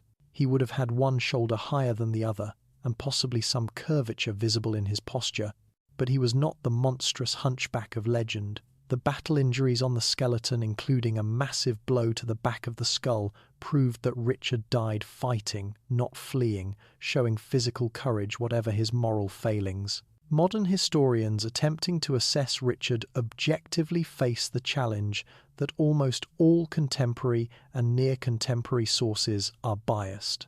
Those writing during Richard's reign might have feared to tell the truth. Those writing after his fall had every reason to blacken his reputation to justify Henry's rule. Sifting fact from propaganda is extraordinarily difficult. What we can say is that Richard was neither the monster of Tudor legend nor the misunderstood hero some modern revisionists portray.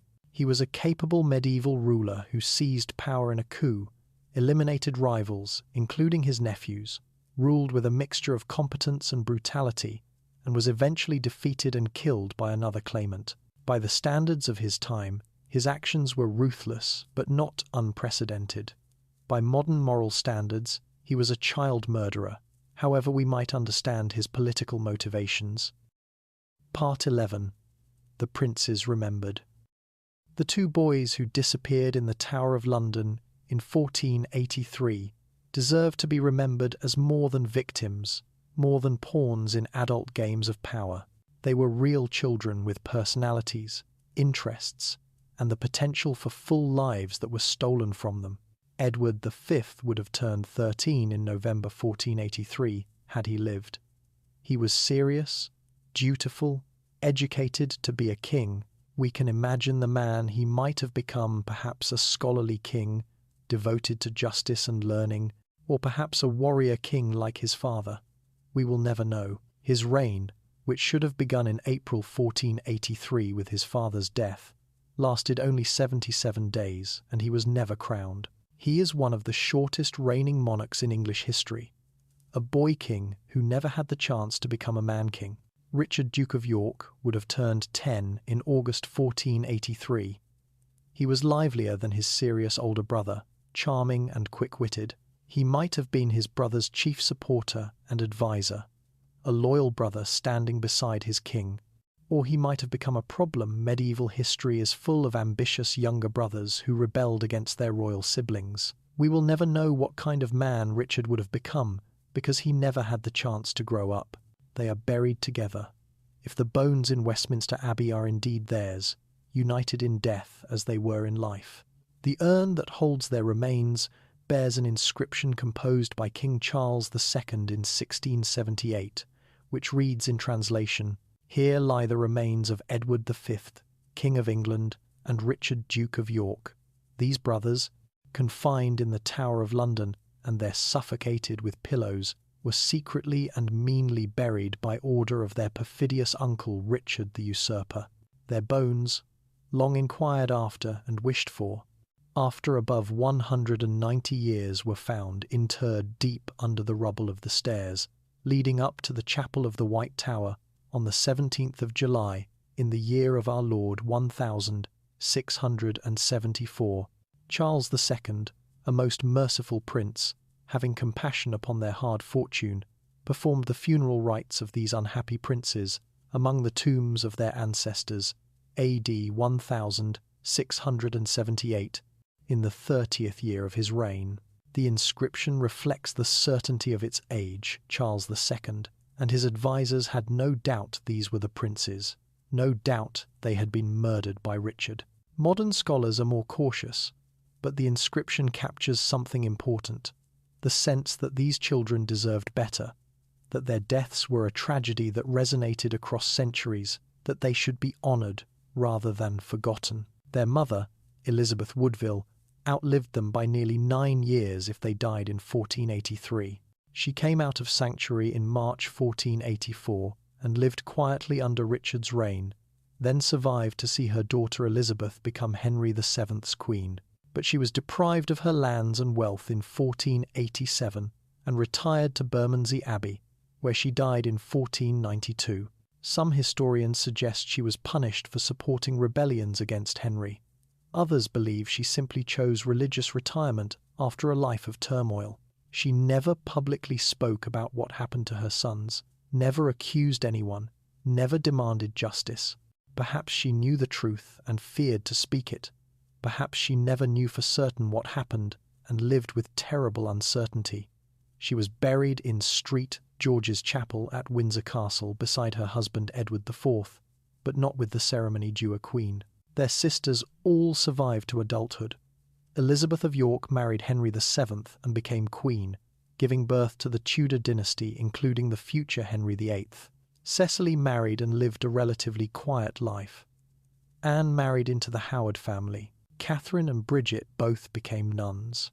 None of them left extensive testimony about their brothers or what they believed happened to them. Elizabeth, as queen, was in a particularly delicate position. Her husband's claim to the throne was strengthened by her brothers being dead, making it politically awkward for her to ask questions or demand investigations. The prince's aunt, Margaret of York, sister of Edward IV and Richard III, was one of the few family members who actively tried to discover their fate. She lived in Burgundy as the widowed duchess and used her resources to support Yorkist claimants, including Perkin Warbeck, whom she claimed to recognise as her nephew Richard. Most historians believe she knew Warbeck was a fraud, but supported him anyway as a way of destabilising Henry VII's rule. Her support for pretenders suggests she believed her nephews were dead, otherwise she would have searched for them rather than supporting impostors. The tragedy of the princes in the Tower became one of England's most enduring historical mysteries, referenced in literature, art, and popular culture for centuries. Victorian painters depicted the princes, usually showing them as innocent, beautiful children in white nightgowns, praying or embracing as murderers approached. These paintings, maudlin by modern standards, captured the Victorian fascination with doomed innocence and the cruelty of power. In the 21st century, we view the princes with perhaps less sentimentality but no less interest. We recognise them as children caught in circumstances beyond their control, victims of a brutal political system that treated children as assets to be controlled or eliminated, rather than as individuals with inherent rights. Their story reminds us that behind every historical event are real people with real lives, real fears, real suffering. If we could speak to them across the centuries, what would we say? Perhaps we would apologise for failing to protect them, for allowing a system to exist in which children could be murdered for political convenience. Perhaps we would tell them they are remembered, that their names have endured long after those of most medieval kings, that their fate has fascinated generations. Perhaps we would simply acknowledge their suffering and honour their memory. They were Edward and Richard, sons of King Edward IV, princes of England, children who should have lived full lives, but whose lives were cut short for the ambitions of adults. They deserve to be remembered, not just as victims or as pieces in a historical puzzle, but as the children they were, one serious and dutiful, one lively and charming, both loved by their mother, both betrayed by those who should have protected them. Part 12. The Tower's Dark Legacy. The Tower of London continued as a prison, fortress, and eventually a tourist attraction for centuries after the princes disappeared. The Garden Tower where they were housed was eventually renamed the Bloody Tower, a name that reflects both the prince's fate and the many other executions and deaths that occurred within the tower's walls over its long history. The tower witnessed many other tragedies in the centuries that followed. Anne Boleyn, second wife of Henry VIII, was executed on Tower Green in 1536. Catherine Howard, Henry's fifth wife, was executed there in 1542. Lady Jane Grey, the 9 Days Queen, was executed in 1554 at age 16 or 17, another young victim of dynastic politics. Sir Walter Raleigh was imprisoned in the Tower for 13 years before his execution in 1618. During World War II, the tower served as a prison for suspected spies, several of whom were executed there. The last execution at the tower was in 1941, when a German spy was shot by firing squad. After nearly 9 centuries of imprisonment and death, the tower's role as a working prison finally ended. Today, the tower is one of London's most popular tourist attractions, visited by millions annually. The crown jewels are displayed there. Yeoman warders, the ceremonial guards known as beefeaters, give tours and tell stories of the tower's bloody history. The ravens that live at the tower are carefully tended. Legend says that if the ravens ever leave, the tower and the kingdom will fall. Tour guides inevitably tell the story of the princes in the tower. They show visitors the bloody tower and explain what is believed to have happened there. Some guides mention reported ghost sightings, shadowy figures of children seen in the tower late at night, the sound of children's voices echoing through empty corridors. These stories are probably fictional, embellishments added to make the tours more dramatic, but they reflect something real, the sense that the tower is haunted by its past, that the dead are not entirely gone, that places where terrible things happened retain some echo of those events. Whether one believes in ghosts or not, there is something unsettling about the tower. The massive stone walls, the narrow staircases, the dark chambers where prisoners were held, all of it creates an atmosphere of oppression and dread. Knowing the history, knowing how many people suffered and died within these walls, makes the place feel heavy with tragedy. The bloody tower specifically has a melancholy air. The rooms where the princes stayed are preserved and can be visited. They are not large. The main chamber is perhaps 20 feet square, with a fireplace, narrow windows with bars, and a stone floor. It is not difficult to imagine 2 boys confined here, playing to pass the time, wondering when they would be allowed to leave, not understanding the danger they were in. Standing in that room today, over 5 centuries after the princes disappeared, one feels the weight of history. This is where they spent their final weeks or months. This is where they played, slept, perhaps prayed. This is where they were last seen alive. And somewhere nearby, perhaps in this very room, perhaps in the chamber above or below, perhaps in some corner of the tower that has since been demolished and rebuilt, this is where they died. The Tower of London has been many things over its 900-year history. Royal palace, fortress, prison, place of execution, arsenal, treasury, menagerie, but it is perhaps most famous as a place of death, a place where power was enforced through imprisonment and execution, where those who threatened the realm or the crown were eliminated. The princes in the tower are the most famous of its victims, but they are far from the only ones. The tower reminds us that history is not just about great events and famous people. It is also about suffering, about the abuse of power, about the innocent victims of political conflicts. The stones of the tower have witnessed centuries of human cruelty and courage, of desperation and dignity. The princes are part of that long, dark history, 2 children among thousands who entered the tower and never left. Conclusion: a mystery without end. We have journeyed through 5 centuries of history, examining a mystery that has never been conclusively solved and likely never will be. We have explored the world of 15th century England, the wars of the roses that tore the kingdom apart, the brutal politics of succession that made children valuable as symbols and dangerous as claimants. We have walked the corridors of the Tower of London, that ancient fortress that has witnessed so much of England's bloody history. We have come to know the 2 princes, Edward, serious and dutiful, preparing to be king; Richard, lively and charming, his brother's companion. We have traced their final journey from privilege to imprisonment to disappearance, from princes of the realm to ghosts in history's pages.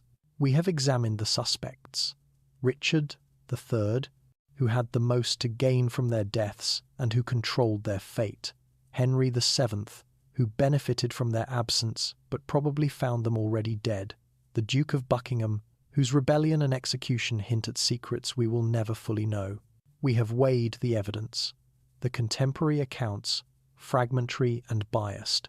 The bones discovered centuries later, tantalizingly consistent with the princes, but never definitively proven to be theirs. The silence of those who knew the truth, a silence maintained across generations. And we have reached a conclusion, tentative but based on the best available evidence. The princes were almost certainly murdered in the late summer or autumn of 1483, and Richard III, their uncle, was almost certainly responsible for ordering their deaths. This conclusion is not certain. We have no confession, no unimpeachable witness, no modern forensic evidence, but it is the most probable explanation given what we know. Yet acknowledging the most likely solution does not end the mystery. Questions remain. Exactly when did they die? How were they killed? Who physically carried out the murders? Where were their bodies initially buried? Are the bones in Westminster Abbey really theirs? Did Richard give explicit orders or merely make his wishes known, allowing subordinates to act? Did he feel remorse, or did he justify the murders as political necessity? These questions may never be answered. The bones in Westminster Abbey will probably never be tested with modern techniques. The Tower of London will never reveal all its secrets. The dead will not speak, and the documents that might prove guilt or innocence were destroyed or never existed.